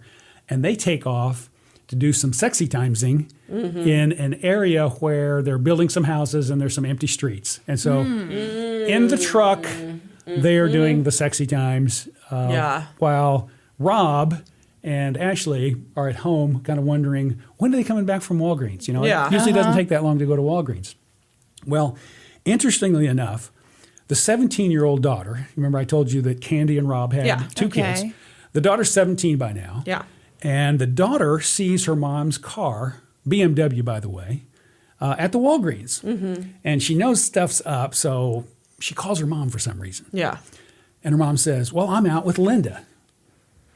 This is, a little bit like the fake boyfriends. Yeah. I'm out with Linda, my friend, and she didn't buy it. Yeah. Because the car's sitting at Walgreens. Yeah. She's not Yeah. out, they didn't go out with a friend to Walgreens. No. So she calls her dad. Yeah. This is where it gets a little dicey. So she calls Dad and says, hey, I see Mom's car at Walgreens, and she's not here, but she says she's with Linda. What do you think? Well, Rob decides it's time for him to call Kandi's phone and see what the deal is. So he calls Kandi's phone. Kandi picks up. where are you? Well, I'm with Emmett, and we're just talking. Oh, well, she's an idiot. Yeah. It's, again, she has trouble keeping her story straight. Mm-hmm. This seems like a really easy one to keep straight, though. Not the sharpest tool in the shed. Okay. Mm-hmm. Okay? So she says she's with Emmett. Emmett then grabs the phone and says, "What's up, Chief?" Which, Yeah. doesn't that sound like what you'd say? Okay, so nasty talk ensues. Rob is saying, "Hey, why are you with my wife? Why aren't Yeah. you with your 5 kids? Hey, I'm with your wife. She doesn't love you. She loves me." Kind of goes back and forth. And this is on the phone now, so this is cool. It's on the phone. Rob hangs up, and like you do, Rob goes and gets his pistol. He has a small good. pistol. Now, interestingly enough, this pistol was a gift from Kandi a few months earlier. Oh. Now, here's some advice, more legal advice. Don't buy your spouse a gun if you are having relationships with other men. It could Dad, escalate. that's just good common sense That's advice. literally giving them ammo. Yeah. I learned that in that 5 weeks I was in that pre-law class. Yeah. So he gets his pistol, he puts on his hoodie, and he puts the pistol in the little pouch in front there because, he might have to use it because he's going to Walgreens. And so in the Dateline episode, That is amazing to me. I don't even put my wallet in those little hoodies because I'm afraid of it falling out. I can't imagine. it could fall out. Okay. Oh. You may be onto something, according to some theories. Okay. So he goes there, and we've got video of him wandering Yeah. the store. Oh. And of course, they're not there. So he comes back out and moves his truck, and he's parked right next to Candi's BMW. She's just going to wait for her. Unfortunately, it's off camera, so we don't see anything that happens after this. So this is all basically Candi's story, or in some cases Rob's story, and in some cases Emmett's story as to what happened afterwards. Okay, so Emmett and Kandi show up, and again, it's off camera, but it's around 9 o'clock by this time. Store's closed. People are leaving. There's no one there. For 17 minutes, the 3 of them are having a conversation, and it's getting loud because, we're unhappy and, we've got sexy times happening between multiple people. Yeah. And so at some point, after everybody clears out, the thing becomes a little physical between the men. And they start shoving each other a little bit. Mashed potato face. Mashed potato and- versus bodybuilder? Yeah, it's not good. You wouldn't think so. Mashed potato versus Mashed Tuscan potato right has there. a gun, though. He has a gun. That's true. I forgot. we- I forgot mashed potato was armed. So Kandi claims that when this started going down, she was just so upset she turned away. Oh, bullshit. No way. Kandi. No way. Oh my, you ladies do not believe Kandi at all. No. No. Kandi saw the whole thing. So when Kandi turns away, she hears pop, pop, and then a pause, and then another pop. So she hears 3 guns. shots. She turns around. Rob is standing there, and he's kind of struggling to keep his feet, and he's bleeding from his head. And Emmett is on the ground. What? Are they both shot? They're both shot. They are both shot. Oh.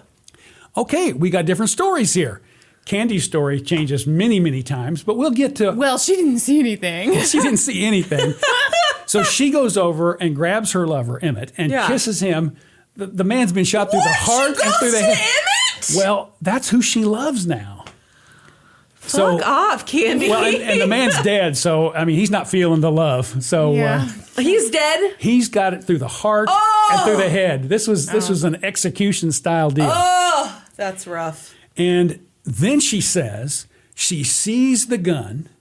It's sitting on the ground between she and Rob, and she goes up and grabs it. Rob shoot Emmett, and then he was going to kill himself? Murder-suicide? No. Let's see, No. let's see. Rob shot Emmett. There was no third shot. Kandi sees the gun. She is the one who shoots Rob. Right? Kristin, that's a pretty wild theory. That is a good one! That's good! No. That's not a good theory. That's not a good theory. That's totally what happens. Here's the situation. The gun is between the 2 of them, between Rob, her husband, and herself. She grabs the gun and throws it into the street. Oh, Oh, that explanation for why her fingerprints are on it. Kristin, I'm liking your theory. Thank you. Okay, so she calls 911. And of course, you hear the 911 call. The 911 call is, oh my God, there's been a shooting. Oh, here we are at Walgreens. Please come, please come. So the police show up, and they've got a dead man, and they've got a guy with a severe head wound. Yeah. I shouldn't say severe. It was a glancing blow. A glancing blow. Was Kandi not a very good shot? Is that what you're saying? We don't know that Kandi shot it. It's a glancing blow, and it just took off some skin, and head wounds bleed a lot, and it didn't even hit his skull at all. Yeah. Wow, So he's good from that point. And so the police have to send him to the hospital. He's arrested because they said he shot the other guy. Yeah. Right. And so he's arrested, but they can't really interview him because he's got a concussion, and he's on medication, so he's in the hospital. So now they're talking to Kandi, and this is a wild, wild story. So Kandi, when asked if there was a relationship between she and Emmett, said, well, no. He's my boss. He's boss-employee, just any boss-employee relationship. Yeah. Oh, boy. Now, here's how sharp this lady is. Half the city knows. That's what I was going to say. I mean, come you on. say yes. Yeah. So the police, you know how they get the opportunity to ask questions over and over again? Yeah. They say, have you ever been intimate with Emmett? No. One more try. Have you ever had a sexual relationship? Maybe they thought she didn't know what intimate meant. That's what you're asking. Yeah. Intimate. I'm getting what you're saying now. Intimate is out of my vocabulary. But no, she says no. Now, I have a theory that if they had said, have you ever sexy timed Emmett, she would have said yes. But they didn't ask it, and she didn't say it. They really their need to be mistake, better yeah. trained. Yeah. Oh. So the bottom line is, from that night and for several days, Kandi changes her story 100 times. Yeah, because she's lying. Every time she tells it, it comes out better in Rob's favor. But what we end up with in court is a couple of different versions of what happened. So we'll hear about that. But the bottom line is, Kandi can't keep her story straight, just like some of the other folks in our Cheaters episodes can't. So the prosecutors, for a few months, worked on the case, built all the forensic evidence and everything like that, and then they said, "Let's go to court." So in court, here's the defense. Here's the defense's argument. Rob is a good guy. Rob, he'd love to testify, but the poor guy has some amnesia from the head wound and all the medications he was put on immediately afterwards, so he can't testify. Emmett, however, bad guy. Bad guy. Super bad guy. Jerk, cheater, drugs, you name it, bad guy. So obviously, it's good guy, bad guy thing. For sure. Here's their story. And this is what they say that Rob has told them happened. The two started tussling, and Emmett shoved Rob so hard that the gun came out of the pouch, which was Kristin was worried about. Worried about her cell phone. I was concerned. And Emmett picked up the gun and shot Rob and just glanced off his head. Yeah. And here's where then he handed the gun to Rob and was like, "Here, Rob, it's your turn now. Shoot me." Mashed potato overcame Jack.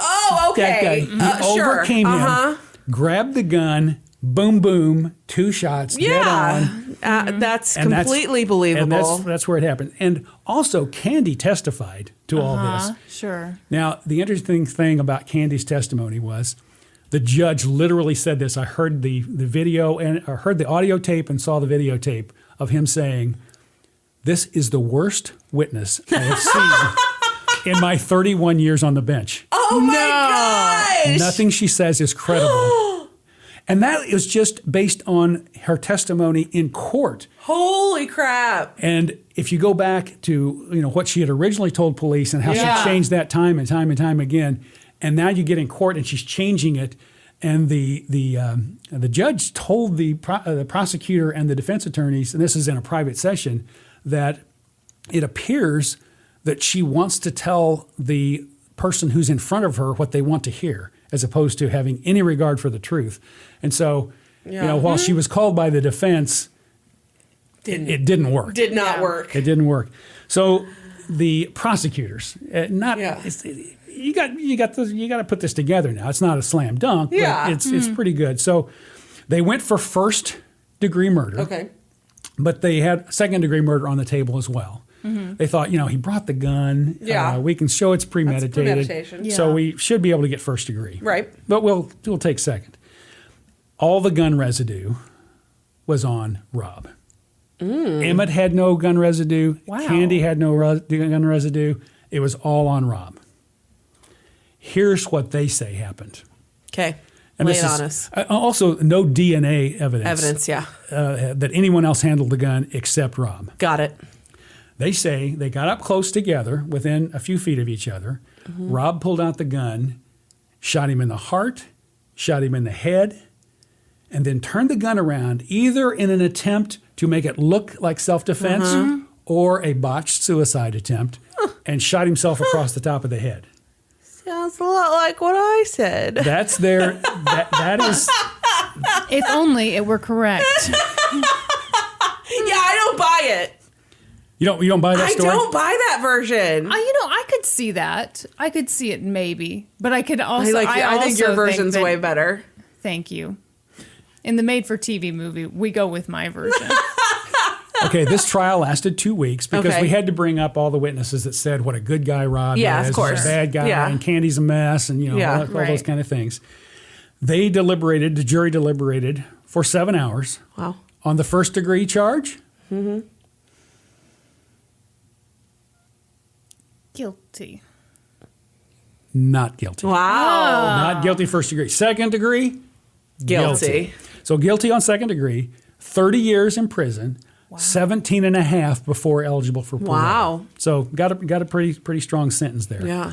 Now, let me tell you something interesting. This is a good twist at the end of this. Kandi goes to jail as well. What does Kandi go to jail for, do you think? Tampering with evidence. Nope. Ooh. Perjury. Is it related to? Not perjury. That's a good one. Oh, I'm digging back deep. Is it related to how she was fired the first time? Bingo. Oh! Okay. What'd she do? So she stole $30,000 Yeah. from that attorney. And that's why a good employee gets fired. Yeah. They're good at everything, including stealing money from you. Yep. And so about the same time, so they're not going to go after her when she's in the middle of this murder trial. Yeah. But afterwards, they go after her. She pleads guilty. Do you know what the sentence is for stealing $30,000 in Idaho? Like a year? 14 years. Holy shit! No way. She got almost as much as Well, now wait a minute though. Wait a because minute. 17. Well, before he'll be eligible for parole, he Yeah. got 17 and a half before That's parole.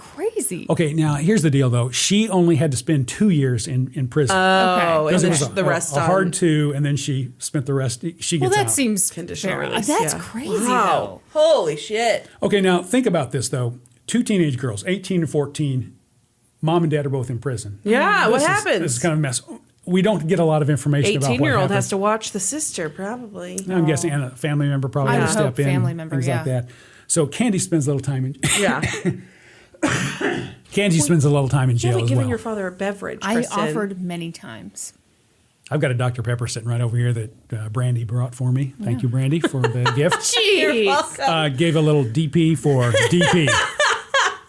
Yeah, thanks, Brandi, for bringing my dad a DP. No problem.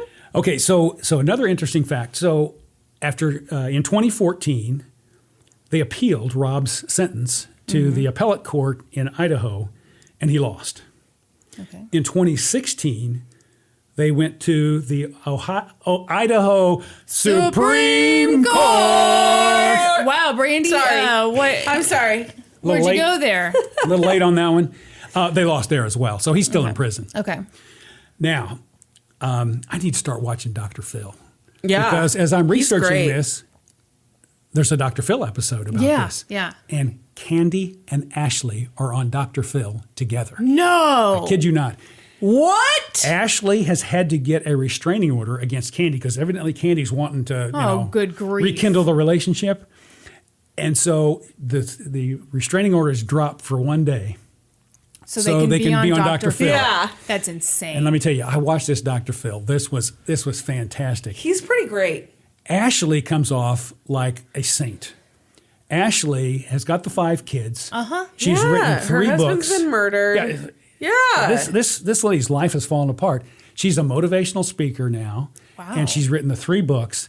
And she handles herself really, really well. She's emotional. She cries, but she kind of lays it out there and just basically tells Kandi who she is. Yeah. Mm-hmm. Kandi, on the other hand, they aren't allowed. Evidently, they worked a deal so they wouldn't talk about her being in prison for 2 years for stealing. But they did talk all about the situation. And Kandi, she kind of tried to, she had some memorized lines about how what I did was wrong and I shouldn't have done it and I apologize. But the whole rest of the time, she's kind of defending herself and she comes off I'm terribly. sorry if you were offended Yeah. that I don't had sex with your husband. Yeah, Right? probably so. So the good news here is when you look at that episode that really kind of wraps this case up, you see that Ashley, the total victim, has done really, really well. Yeah. She's remarried now and by all accounts is doing well. Great. From all aspects. Has overcome one of the most negative things a person can overcome. Oh, for sure. And she's doing well. And Kandi appears to be the same lying, cheating lady that she was before. So Sack of Tuscan potatoes. what Brandi, my dad's right here. So when I saw this one, I really liked the episode, but when it came down that she went to jail for stealing the money, I thought, oh, this is a twist we've got to go That's with. a good great. twist. That was good. Okay, well, it's You did time. good. That was great. That was really, really good. Thank you. It's time for my bathroom break. Yeah, probably time for you to pee. Okay, are we ready for mine? Yes. I was very excited. You didn't say anything. Oh, yes. Oh, I'm excited about you. Oh. Let me warn you, folks. This is a good one. Oh. Are you saying it's better than ours? Much. Wow. We'll decide. Okay. We'll be the judges of that. This comes from an episode of 2020 called Toxic Love. Let's talk about Valerie McDaniel. Valerie was in her late 40s and she was super successful. She was a veterinarian and she and her husband had a clinic together. They lived in River Oaks, which 2020 described as the Beverly Hills of Houston, Texas. Ooh. They're doing great. On the weekends, if you think they were hanging out in Houston, you're wrong. They had a $700,000 beach home where they lived it up. Where was it at? On the beach. I was going to say that same thing. Valerie was pretty happy. She loved karaoke, cooking, and throwing parties, and she loved her 9-year-old daughter. There was just one thing that wasn't great in her life. It was her relationship with her husband, Mac. Mac was her partner in business and in life, but he was kind of doing his own thing. He said he was really into hunting, but she didn't buy it. She suspected that he was cheating on her. Ooh. Those long hunting trips weren't really hunting for animals. Hunting for the ladies. I was going to say hunting for ass. Oh, God. Brandi, let's class it up a little Yeah, bit. Brandi, come on. Come on. This is a family show. Yeah. Is it? Unfortunately. One day, a woman called the clinic and told Valerie, hey, I've got a list of women who your husband has slept with. Oh. Sexy timed with? Sexy time. That's exactly. I hate to tell you this. And Valerie wasn't surprised. How long's the list? What we got saying? I don't have any more details on the list. Just the fact that there was a list. Valerie kind of believed it, but, It's not like a didn't Wilt really do Chamberlain anything. list or anything like that. I don't think so. Okay. Who's Wilt Chamberlain? A basketball player. Excellent. She's such a jerk to me.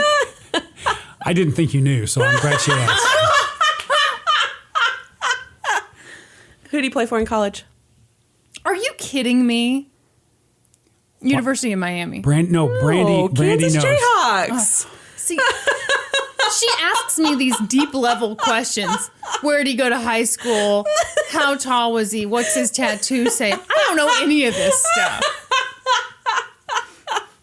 Where'd he go to college? Where'd my aunt go to grammar school? It is the same to me. But I know the answer to that. Yes, you do. You know the answer to both questions. So she decides, this is bad, but I'm just going to stick it out. But then one day, she met a doctor named Leon Jacob. He was the son of her next door neighbor. Two first names. Ugh. I don't like when Also, is this like a veterinary doctor, or is this a doctor of Doctor medicine? of people. A doctor of people? I think it's called doctor of medicine. Oh, really? Doctor of people. That'd She be a was- doctor of sociology, wouldn't it be doctor of people? Okay, geez, gosh. Gonna cut all this out. She was drawn to him. And after he saw her in a swimsuit, Ooh. he was drawn to her too. Ooh.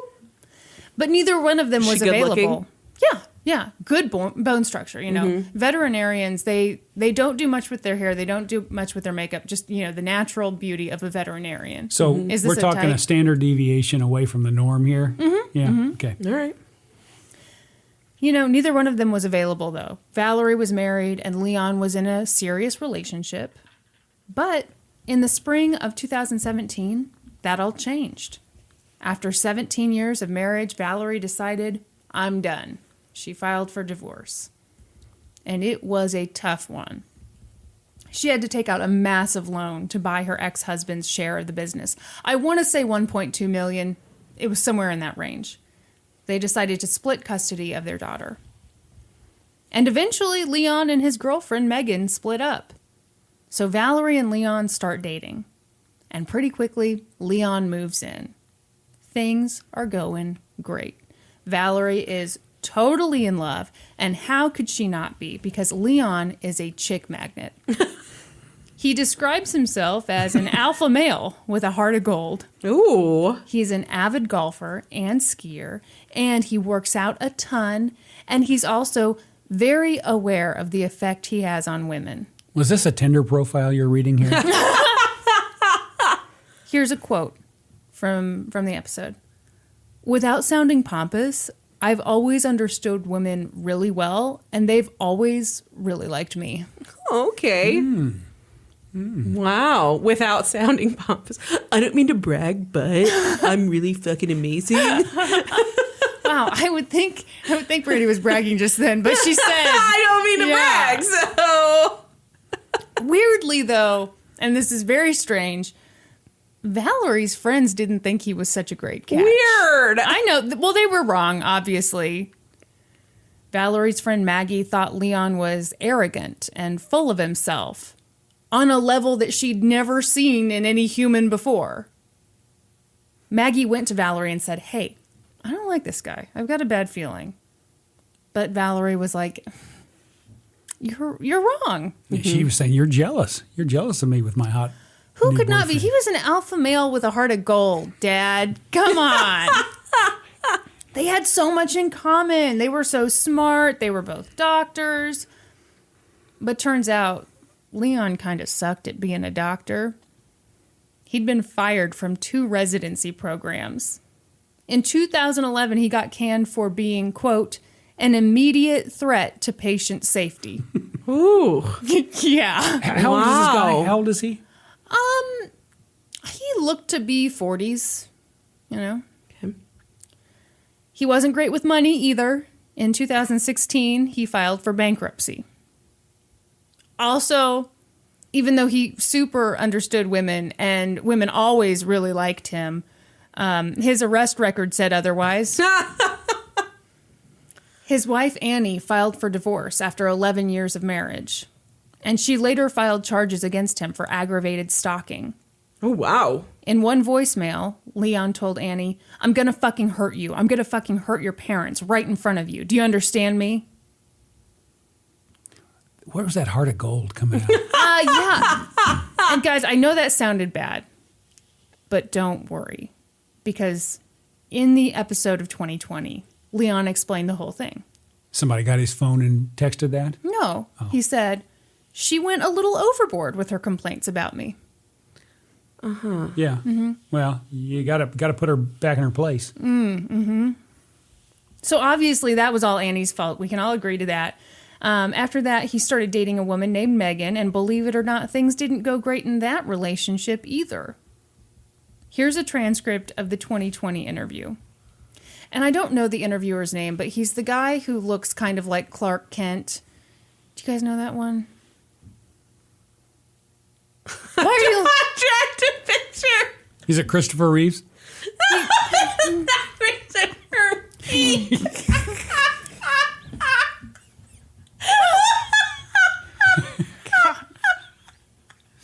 No, he's like the super handsome guy who knows he's super handsome.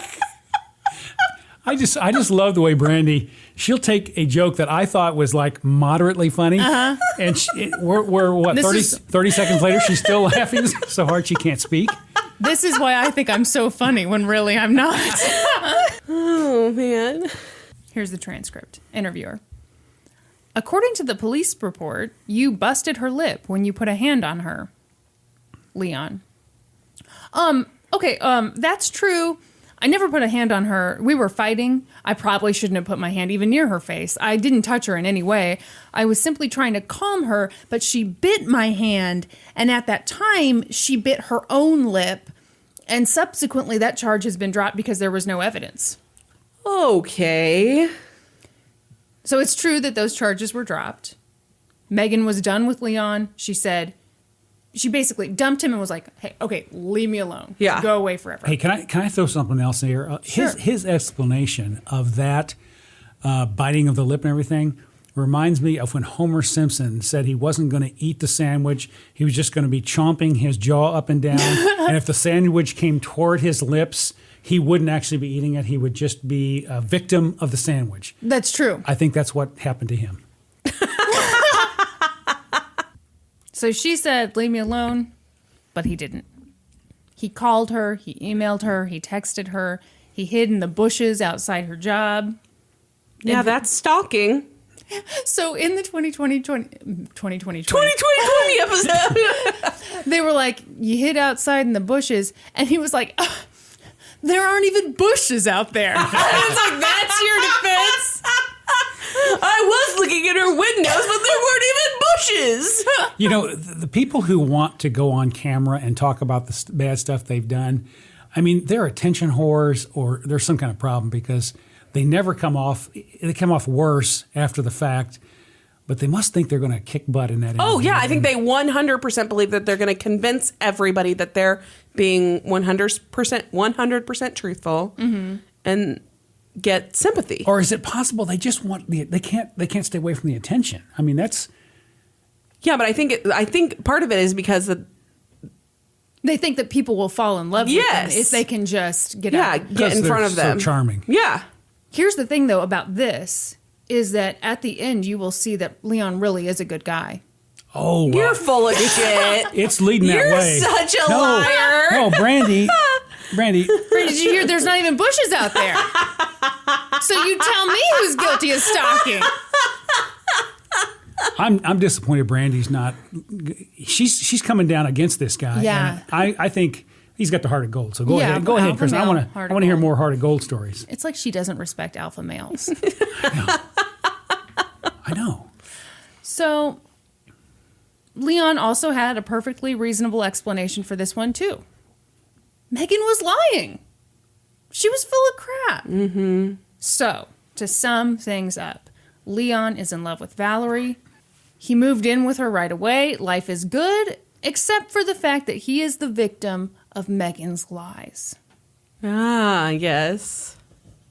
Things are looking good for him. Peanut didn't care for that at all. No, she got the big sigh on Peanut's that one. on my side. The thing is, he's got this stalking charge looming over his head, and Texas won't grant you a medical license if you've got a felony on your record. So he's like, oh no, if I get convicted, how am I going to be a practicing doctor? And I'm such a great doctor, not at all a threat to patient safety. No. Then it hit him. the solution. Just kill Megan. Yeah. Yeah. No Megan, no felony. Yeah. Well, if you've already got one felony, what's another one? You know, if you get caught. So I'm with him on this. I understand. Okay. I totally get this guy. The juice is worth the squeeze. That's what you're saying? I don't even know what that means. Is that some kind of dirty thing you're talking about? What'd you say you wanted to squeeze, Brandi? The benefit outweighs the risk. Oh, I was thinking you were talking dirty. Okay. I got you now. So Leon starts talking to this guy named Zach. Zach is a former Army sergeant. He's probably a great guy. All Zachs are great guys. Really? Yeah. All Zachs are great guys. All Brads are blonde. All Kandis are either strippers or the heads of their companies. All, what else have we said? Oh, all Marks are Canadian. Mm-hmm. Yep. Did you already cover Dee Dee? Oh, no. All Dee Dees are terrible. Yeah. Okay. That covers it. Do you have any theories you'd like to? What are Brandi's and Kristin's? Amazing and beautiful. Duh. I should have known. I don't even know why I asked. Yeah. My bad for asking.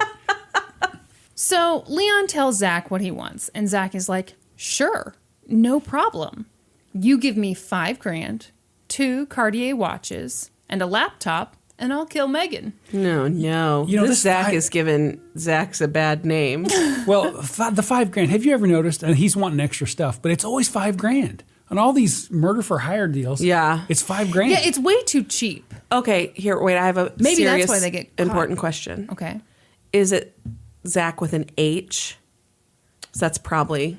I bet that's it. I don't know how he spells his name because I pay no attention to the spelling since, I feel like I'm never going to be asked. Yeah. You think Except it's weird if somebody now. would ask how you spell Zach? Yeah. Well, Zach with a K is awesome. So Zach with a K, that's just the wrong spelling, though. that's the correct spelling if you ask Zach. Well, Any other way is Zachery. Can't argue with that. that's for people who can't read good. So easy peasy, lemon squeezy. Yeah. $5,000, 2 watches, a laptop. Excellent. Bada bing, bada boom, murder. Leon is like, sure. He gives Zach all that stuff. But Zach, possibly with an H, did not honor the terms of their agreement. What? Did they have this in writing? Because I had kind of feeling I got to put this in writing. What's that? It was in writing. They could take it to Judge Judy. Yeah. Judge Judy. And Judge Judy says, go murder that woman now. So he took all the money and all that stuff, but he didn't kill anybody. Leon was pissed. He's like, I have to find Zach. And I bet you I will because I'm great at stalking. Only when there's bushes. His first stop was Kibosh bail bonding. He goes to the owner, Michael Kibosh. By the way, on the sign, the S is a $sign. Oh, I like Just that. so you know. Wait a minute, that's a real last name, Kibosh? Yeah. Come on. Oh, I'm not buying it. Well, I mean, he looks like Santa Claus, and he owns a bail bonding thing. Okay. I don't know what to tell you. Okay. All right. So Michael Kibosh was the guy who bailed Leon out of jail when he was arrested on that stalking charge. Is that your Yeah, I'm guessing it's your father's iPad. Okay, we need to get that out of here because it keeps dinging. Oh, yeah. I just put it in your sweatshirt there. That'll take care of it. Boy, these guest people. He just leaves and doesn't come back. Like, I don't have to put up with this. I'm not sure this is going to be worth the $2,000 fee. You're right on the border right now. I'm going to charge you an extra $1,000 if you give me any more trouble. Oh, wow. Will you accept 2 watches and a laptop instead? No, I'll need checks, or I would take cash. Okay. I would take cash. So, according to Michael, Leon came to him and said, oh my gosh. Brandi, seriously, I said I will take cash, and you're still laughing. You're crying. You're laughing so hard, you're crying. You want me to say it and see if Brandi can not laugh this time? Let's hear. Well, I'd like checks, but I will take cash. Oh, she's still... You could tell she didn't want to laugh, too. She tried not to. Here, hook her up with a Kleenex. It's not free, please. Oh, yeah, that one in his pocket still has some clean space. It's got some spots Some in it open real available. estate on it. The good news, if you wait long enough, it dries out. Oh, Chris, she's got the whole game figured out now. You think he's got the kind of money to buy just extra boxes of Kleenex, all willy-nilly?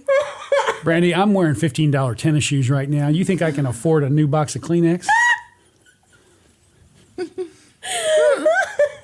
Okay, so according to Michael, Leon came to him and said, I need to find this guy, Zach. I gave him a lot of money to take care of A problem. something. Michael said, take care of what?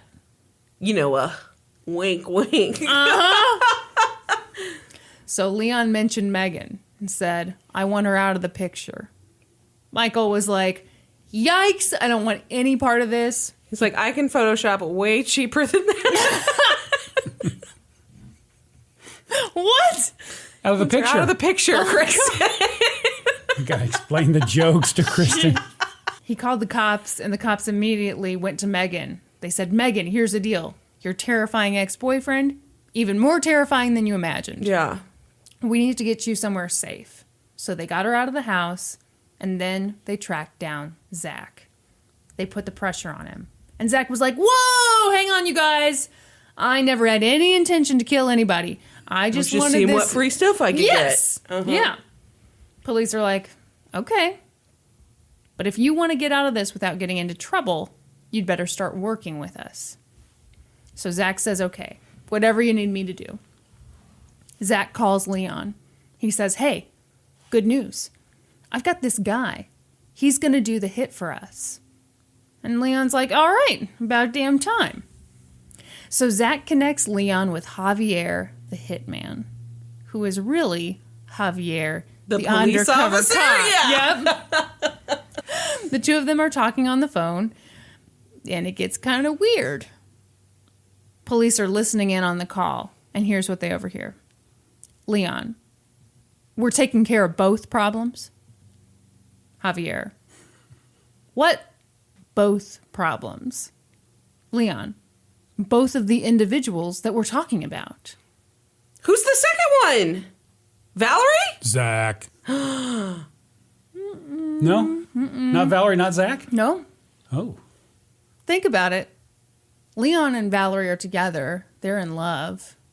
Oh, Valerie's husband. Mm-hmm. Ooh. The cheating ex-husband. But don't we really need to get rid of Zach, too? Because the guy did not pull off what he was supposed to, and He knows connected all us about with it. Javier the hitman. Yeah, but he knows all about it. You don't want extra witnesses out there running around. Well, when you do your hit, you do it your way. Okay.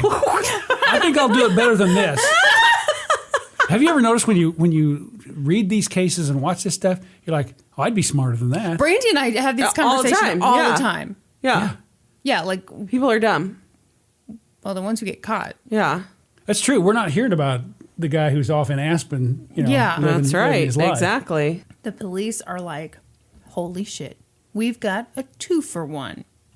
They find out that not only does Leon want Megan killed, but Leon wants Valerie's ex-husband, Mac, murdered too. Javier is up to the task. He's like, sounds good. Why don't we all meet up in person? Is he getting a buy one, get one free deal here? Oh, no. Ooh, I would have gone. See, if I would. Yeah, at least a punch card deal or something. Yeah, you got Yeah, like you're 2 in, you get your. I And don't know. I feel like Leon's got a lot of people he'd like to Yeah. kill, so. Yeah. And I'm guessing Javier is up for it. I mean, regardless of how the number. He's a go-getter. He is. He's not going to back away from any of these. But you got to get a volume discount. And you can't pay $5,000 and 2 Cartier watches. What was the other thing? A laptop. A laptop. A laptop. Of course, That's a computer. I've got one of those Commodore 360s, and it's working fine. I bought it 36 years ago at Costco. You just need Norm to come over and take a look at it. Yeah. huh? So what's this laptop you're talking about? You know, that's Norm's favorite thing to do. Do maintenance on computers that really should have been thrown away 10 years ago. Well, see, I'm looking at this table, and Brandi's got this nice laptop. Kristin, you got a nice laptop. I've got like 8 pieces of paper in front of me, so I am low tech. And not even regular, you got legal size paper. Size. It's because I did a legal case, you know, the paralegal and the lawyer. I wanted legal size paper. He sprung for the nice notebook for us. Yeah. Ooh. So, Valerie, Leon, Zach, and Javier all agreed to meet at the Olive Garden. Why are all of your cases at restaurants? I love it. I love it so much. They're going to plan a murder at Olive Garden. They got one of the round corner booths. Mm-hmm. Yeah. 2020 had a good time with this. They were like, and they ordered something not on the menu. So they're chit-chatting over the breadsticks and the bottomless salads. And Leon says... Sounds so good.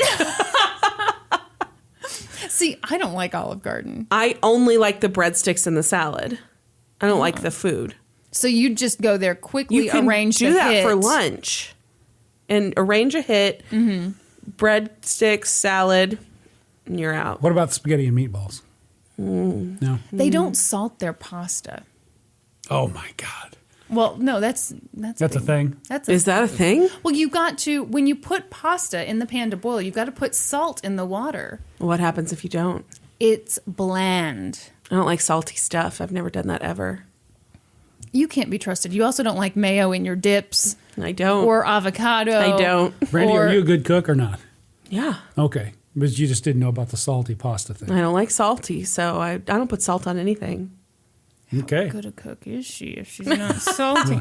Not using No, salt. I Her put salt in cookies- cookies. Yeah, her cookies are It's amazing. a leavening agent Okay. when I added to baking soda. don't even know what that means. Yesterday at the salon, we were talking about this. Brandi could have her own YouTube show where she just says things to people in a condescending voice. And that little clip there of, it's a leavening agent.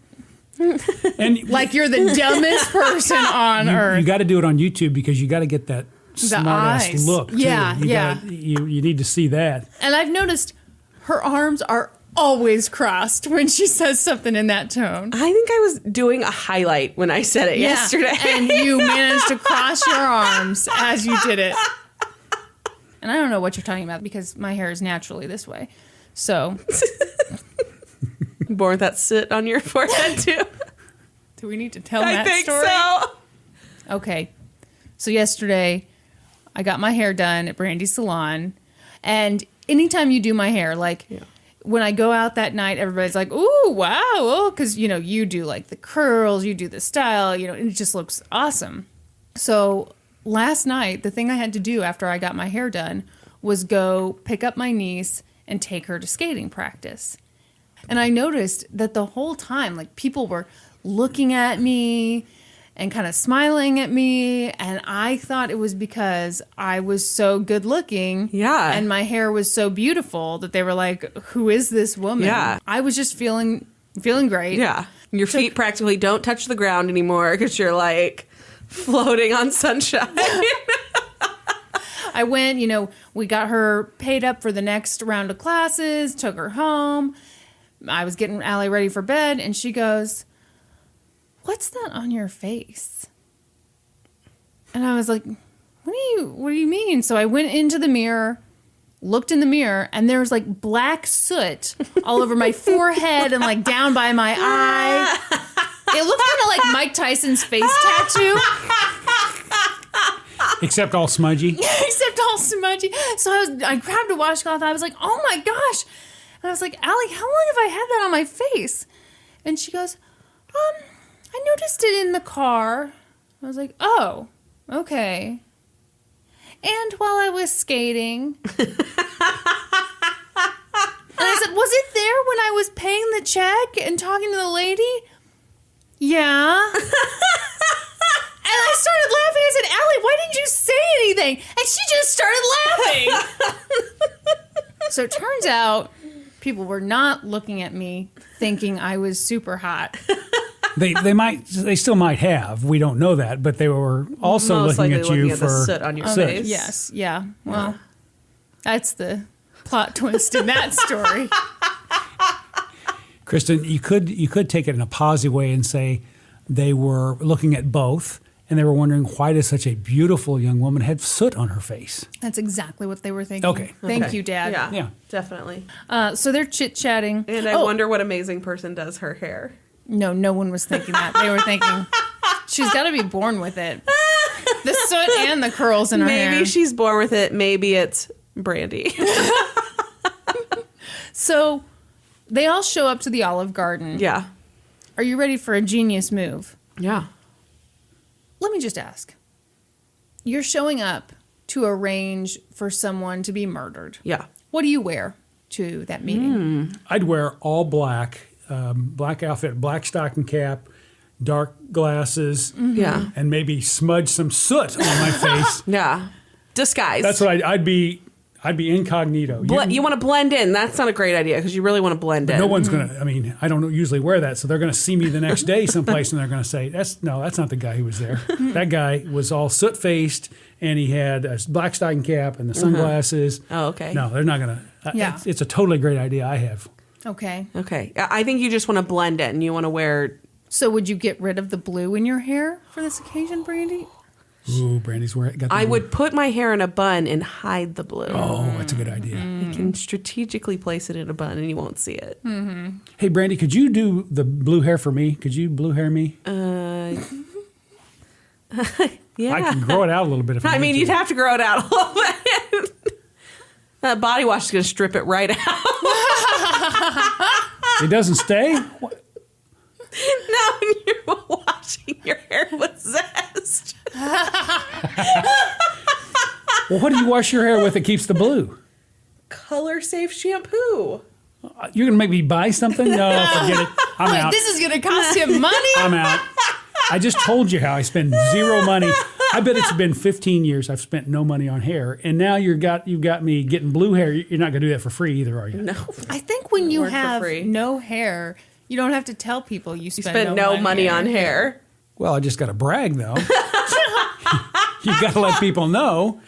Because some people they'd have hair like this, and they would actually pay for somebody to cut it. Mm-hmm. Yeah. My lovely wife, Sherry, cuts my Yeah. own hair because Cuts my own. cuts my hair. That's my own hair. How do you say it? Cuts That's my hair. Yeah. It's not her own hair. She cuts my own hair. I'm sticking with that.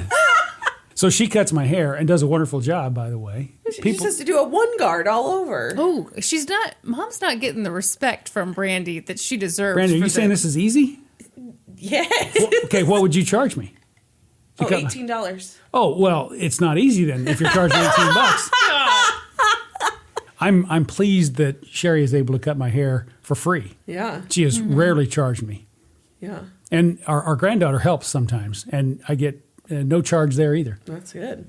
Does she let you know when you've got stuff all over your face? She would probably not let me walk around in public with a big black smudge on my face. That's true love. Okay, Okay. back to it. So we've established what we would wear Yeah. for a hit. Valerie went in a slightly different direction. You guys wanted to go disguise route. You guys wanted to blend in. Valerie wore her scrubs with her lab coat that said her name on it. Oh, for fuck's sake. I mean, for sexy time's sake. Gross. So they're chit-chatting, and Leon says, hey, I've got an idea. When you kill Megan, why don't you inject her with potassium chloride?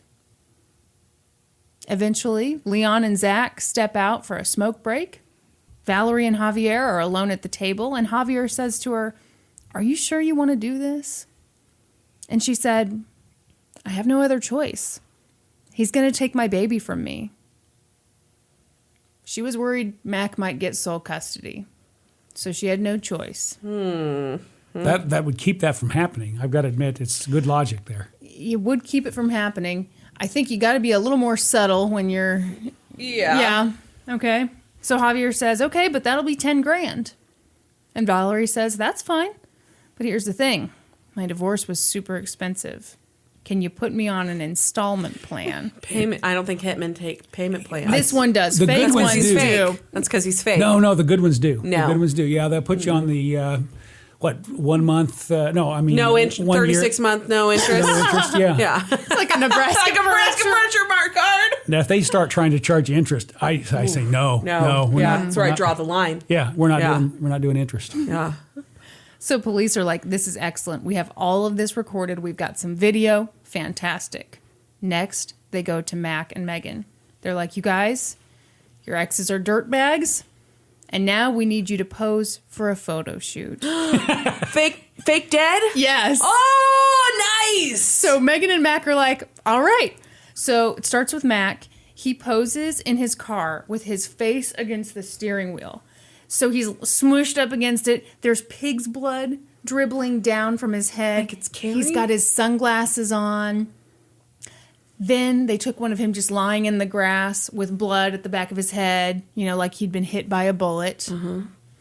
Megan got the more dramatic photo shoot. I feel like maybe she was the better actor of the two of them. Probably. They put her in what looked to be from the photo like a dirty storage unit. Mm-hmm. And they had her on a chair with her hands zip tied in front of her, duct tape across the mouth. And I guess during this, she got kind of emotional. So she really was crying in the photo shoot. Yeah, I could see getting emotional during that. Well, yeah, because you're like, this. I'm doing this because happened. my ex is trying to have me murdered. Yeah. Yeah. Afterward, Javier, the hitman, goes to Valerie and Leon's condo. He tells them the news. Mac is dead. He says, you guys want to see the photo? And they're like, no, we're good. And Leon gives Javier $1,800, part of the installment. Plan. Mm-hmm. Yeah. A little while later, Javier is like, hey, now Megan's dead. Leon took the news real well. Police were like, man, this was kind of fun. But you know what would be even more fun? What if we went to Valerie and Leon's condo and gave them a death notice? We could record the whole thing on our body cams. Oh! That's a great idea. They showed footage of this. It is amazing. So police sent their best actors to the condo. And, they knock on the door and you can tell it's late at night. So Valerie opens up and she's in pajamas and she's like, oh, what's going on? Come in. And they told her, we're so sorry. Your ex-husband has been found. Looks like it's a fatality. Probably a robbery gone wrong. And Valerie is just kind of weak. What? Oh. Oh, no. Oh. And she's kind of acting like she's sleepy and stunned and just kind of oh no, oh my stars. So what was interesting about this to me was I was watching it and I thought she's not doing too bad. But the police brought up a really good point. They were like, here's what happens when you go and notify someone that their loved one is dead and it's real. They want to know, how do you know it's my loved one? Exactly. How do you know? The immediate reaction is, no, it can't be them. Yes. Yeah, exactly. But she's taking this. She immediately, oh, yes, and I'm sad. I had a feeling it was going to happen. Oh, gosh. What? I just spoke to him the other day. So. Did they warn them that they were coming? Or did they just show up at the door? No, it's because it's a death notice. It's, they don't call you and say, hey, we need to stop by and talk to you about something? No, the police just come to your door. So she had no prep time. You need to give her prep time. I've got to get the eye drops ready. So Valerie had no questions. She just immediately sat in her chair and put her head in her hands and just accepted the whole thing.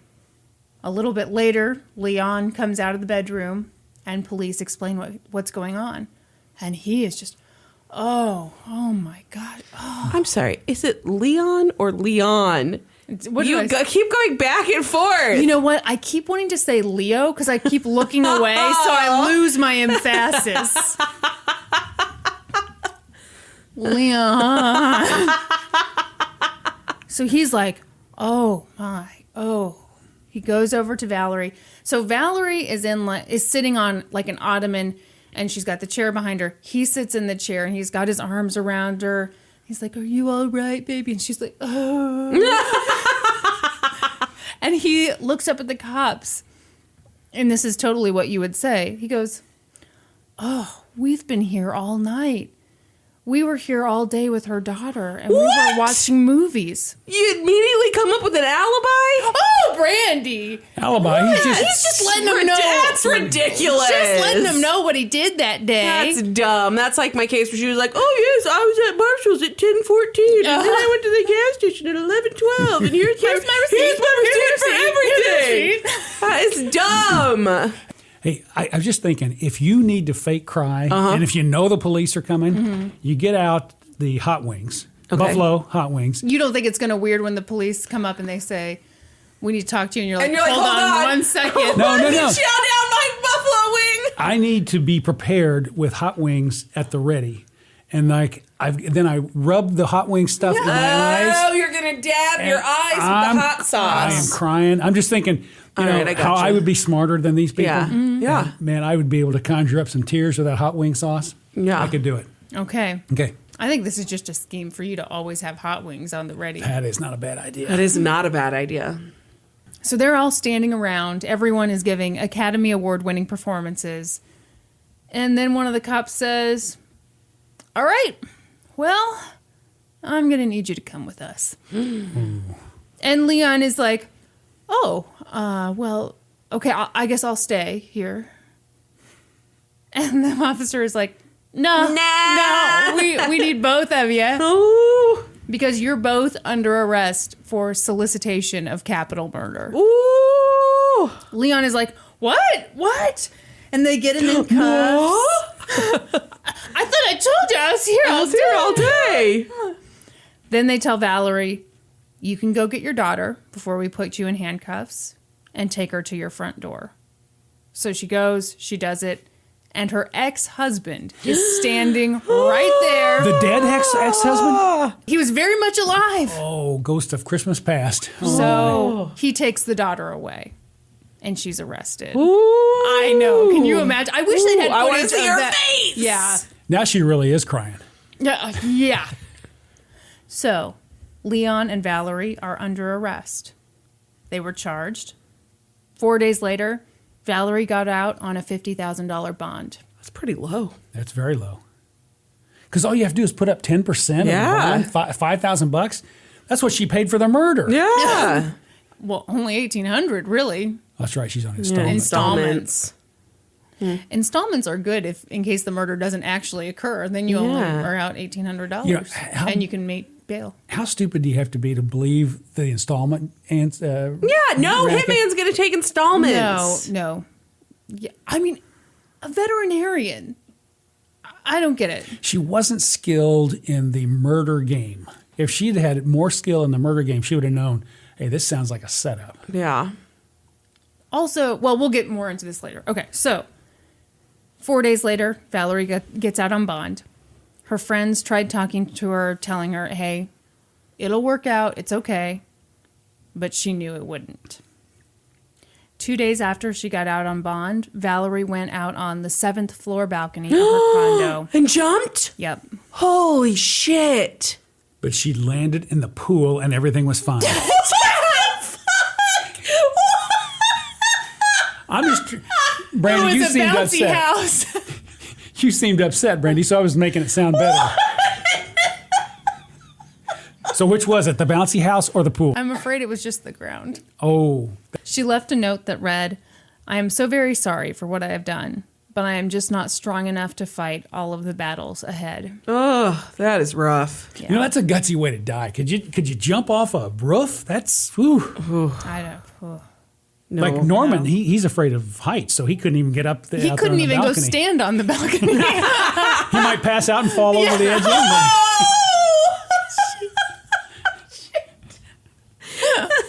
it. Would you make these jokes at his funeral? No, you can't. You got to wait till after. Yeah, 5 minutes after. After the funeral, then you call his mom and dad over and say, hey, got a couple Oh, God. No. Got a couple good ones. got a couple of good ones for you. Don't you think, Brandi? You don't want to say it at the funeral, though. Brandi, are you saying you'd say it at the funeral? No! Oh, okay. In the 2020 episode, the interviewer asked Leon if he felt partially responsible for Valerie's suicide. Like maybe he helped put her into something she couldn't handle. Leon said no. Of course he did. Later, Leon asked a judge for permission to get out of prison and attend Valerie's funeral. And the judge was like, no. That'd be a no. That'd be a big no. By the way, they had only dated for like 8 weeks. Oh. Well, you can get attached in 8 weeks. With Valerie gone, that just left Leon to stand trial. And you might think, gee, they've got so much on him. Why not try to take a deal? But here's the thing. Leon was innocent. Shut up, he was not. That's what he said. You're forgetting the heart of gold stuff. Yeah. The heart of gold. Yeah, I remember. So the trial starts up and Leon's defense attorney just comes out swinging. He said it would be a quantum leap to conclude that Leon wanted his ex-girlfriend dead or Valerie's ex-husband dead. He told the jury, hey, Leon is not a perfect guy, but that doesn't make him guilty of solicitation of murder. Oh my gosh. Hey, look, I'm not perfect. I've got my problems. In fact, if you're looking for the bad guy here, look no further than Javier, the undercover cop. Oh my gosh, she's claiming that Javier's not really an undercover cop? No, he is claiming that he entrapped Leon in this scheme. Oh, come on! And the rest of the police are all in on this too. That's not a bad idea. Hey, when you're on video and stuff, you got to come up with something pretty crazy. Yeah, and this is pretty crazy. Yeah. Here's what he said. They realized this would be the case that makes their career. They were trying to force these people into making decisions that they did not want to make. Bull sexy time shit. It is. I am so glad I've got you backing off of the F-bombs. This is great, Brandi. You're doing so well. It's only entrapment if he was like walking down the street one day and Javier was like, hey man, you got anybody you want killed? Leon, When you have sought out a hitman. and you suggest how it should be done. Yes, that is not entrapment. And you pay for it to be done. Only part of the money. True. No, Brandy's having troubles. She's not with it. The prosecution was like, ha ha ha ha ha, nice try. They said this guy has to be in control at all times. He wanted to create this perfect life for himself with Valerie, and he wanted to eliminate Megan and Mac, and we've got the evidence to prove it. They called Mac and Megan to the stand. Megan went first. She talked about how Leon physically abused her when they were together. She talked about him calling, texting, and emailing her after she ended the relationship. She talked about him showing up where she worked. She said, I did everything I could to stay away from him. Then Mac McDaniel took the stand. The prosecution showed the jury the posed pictures of Mac dead and Megan abducted. Then they played audio and video of Leon's conversations with the undercover cop.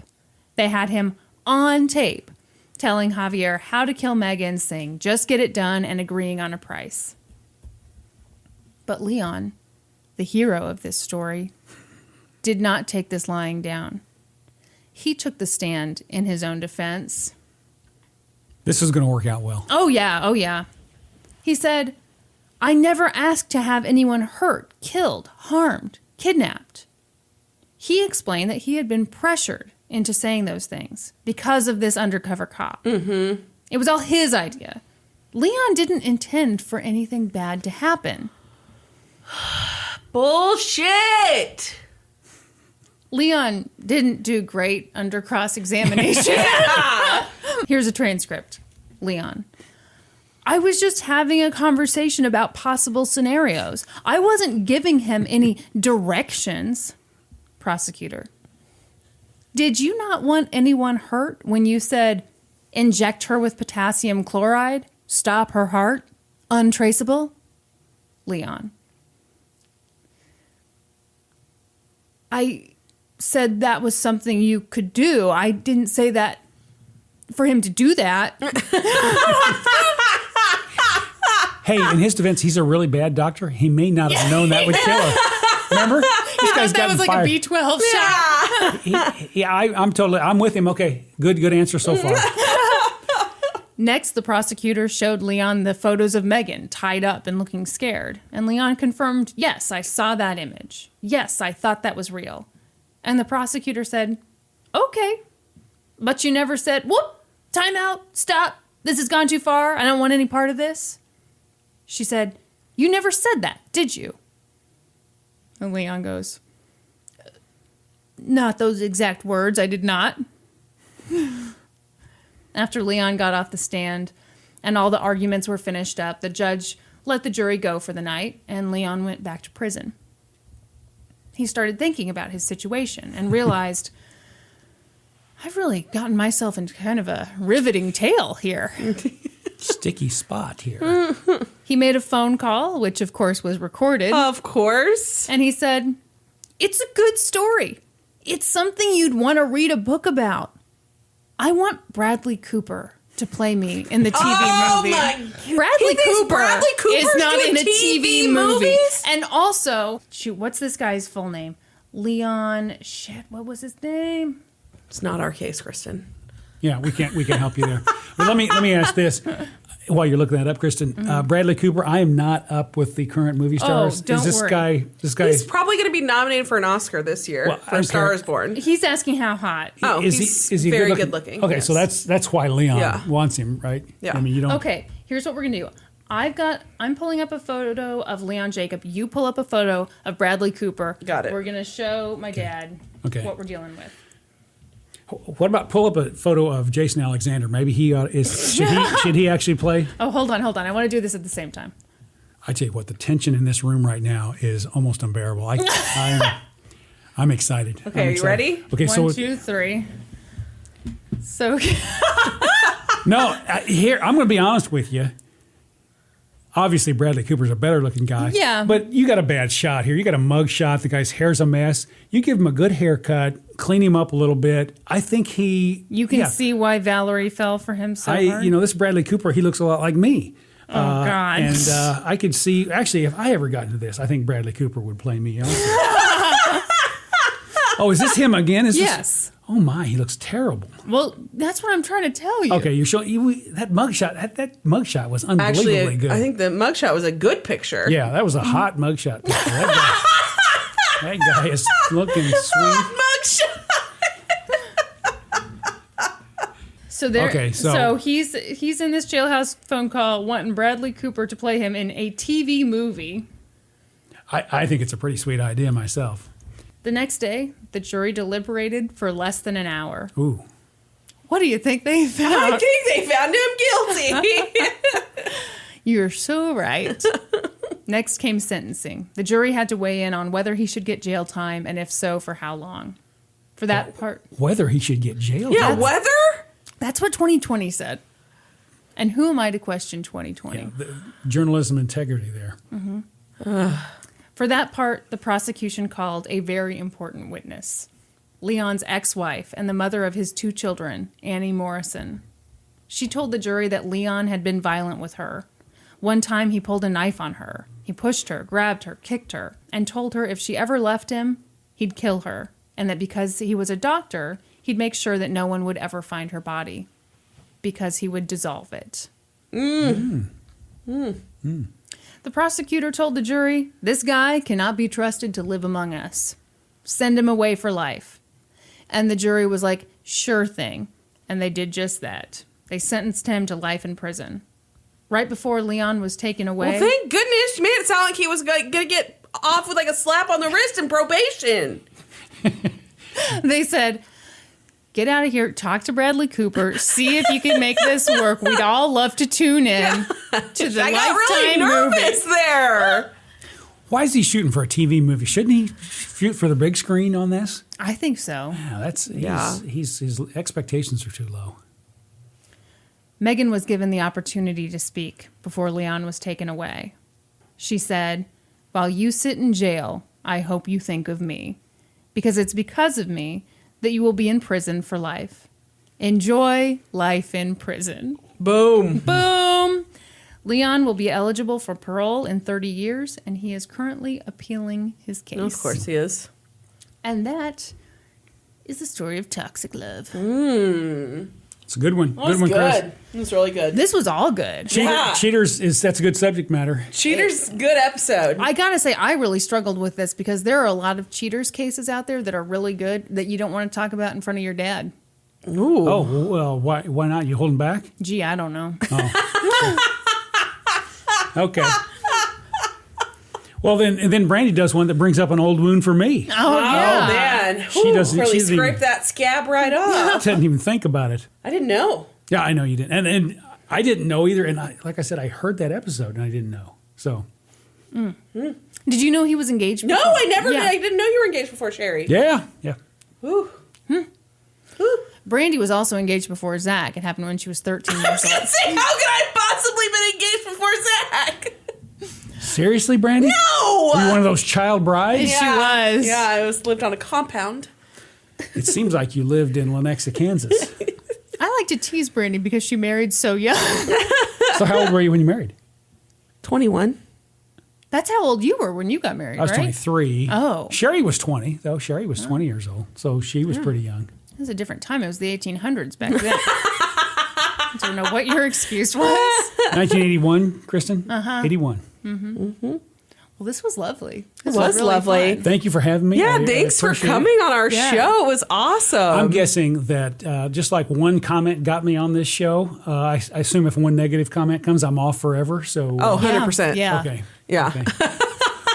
If we get one person who isn't into DPs, then you're done. I'm going to set up some fake Russian profiles and do some positive comments on how funny and great this episode was. And it was all because You think this will be our best rated episode ever? There's no doubt. There's Can no you doubt. imagine? It sounds like all I have to do is about 4 or 5 accounts and I've got it made. How dare you, No, sir? sorry. I never. But a lot of fun. More work than I thought because I'm not a journalist, so I had to do some stuff I'm not used to doing. But it was fun. Yeah. Appreciate you the appreciate opportunity. the research we put into these things now. I do. Yeah, and the research and the prep work and everything else. So yeah.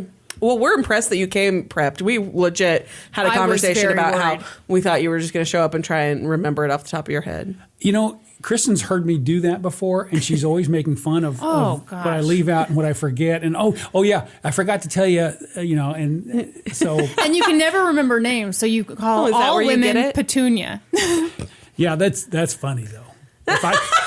And Yeah, but that's hilarious, Kristin. Candy's only a half a step ahead of Petunia. That's true. Yeah. No, the thing I was really envisioning is like when I come over to your mom's house and you guys watched a really good Dateline the night before and you try to retell it. And so you say something and then mom shouts from the kitchen, no, that's wrong. That's wrong. That's what I thought was And going to happen. who do you here. believe is right when that happens? I mostly just wait for it to end.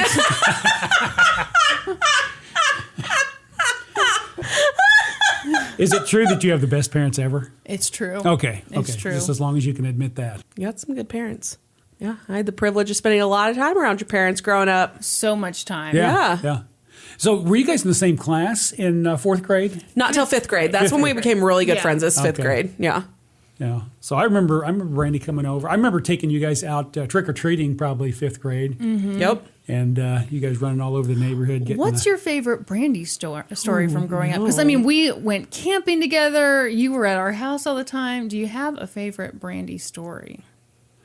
I don't remember anything really. I wanted to think of something really negative and funny. Delight, right? You were a constant delight. That is true. You were fun.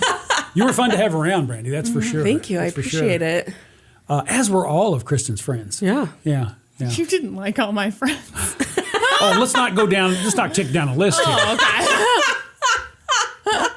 If you had to put like an order, like where I would fall on the list. Oh, Brandi, you're number one. Thank you. I Yeah, appreciate there's it. no doubt about it. And it's really not even close. I mean, you had some good friends, but Brandi, obviously. I mean, number to be one. fair to everyone else, I probably spent the most time there out of any of the friends. And if any other friend was right here, right now, he'd be saying that she was the Right, number probably. one friend. No, Yeah. no. No. I would be. I don't have a problem. No, that's the scariest thing about my dad is that he's honest, and so that can. You remember one time Norman cooked something for us, and I gave him a C+. God. I wanted to. I had to be honest. You gave him a C+? It was pretty good. It was above average, but barely. It was in the meaty part of the curve, as they say. I'm getting mad just thinking about that. Norman and I were dating at the time. Norman made dinner for everyone. It was a C+. And we're all thanking Norman. And my dad, well, I gotta say, Norman, I get a C+ on this chicken. Like, does that sound like me? What she just did, does that sound at all like me? Yeah. Let me tell our said? listeners a story about what happened the last time that I had dinner with you. oh, Okay. good. Okay. Yeah.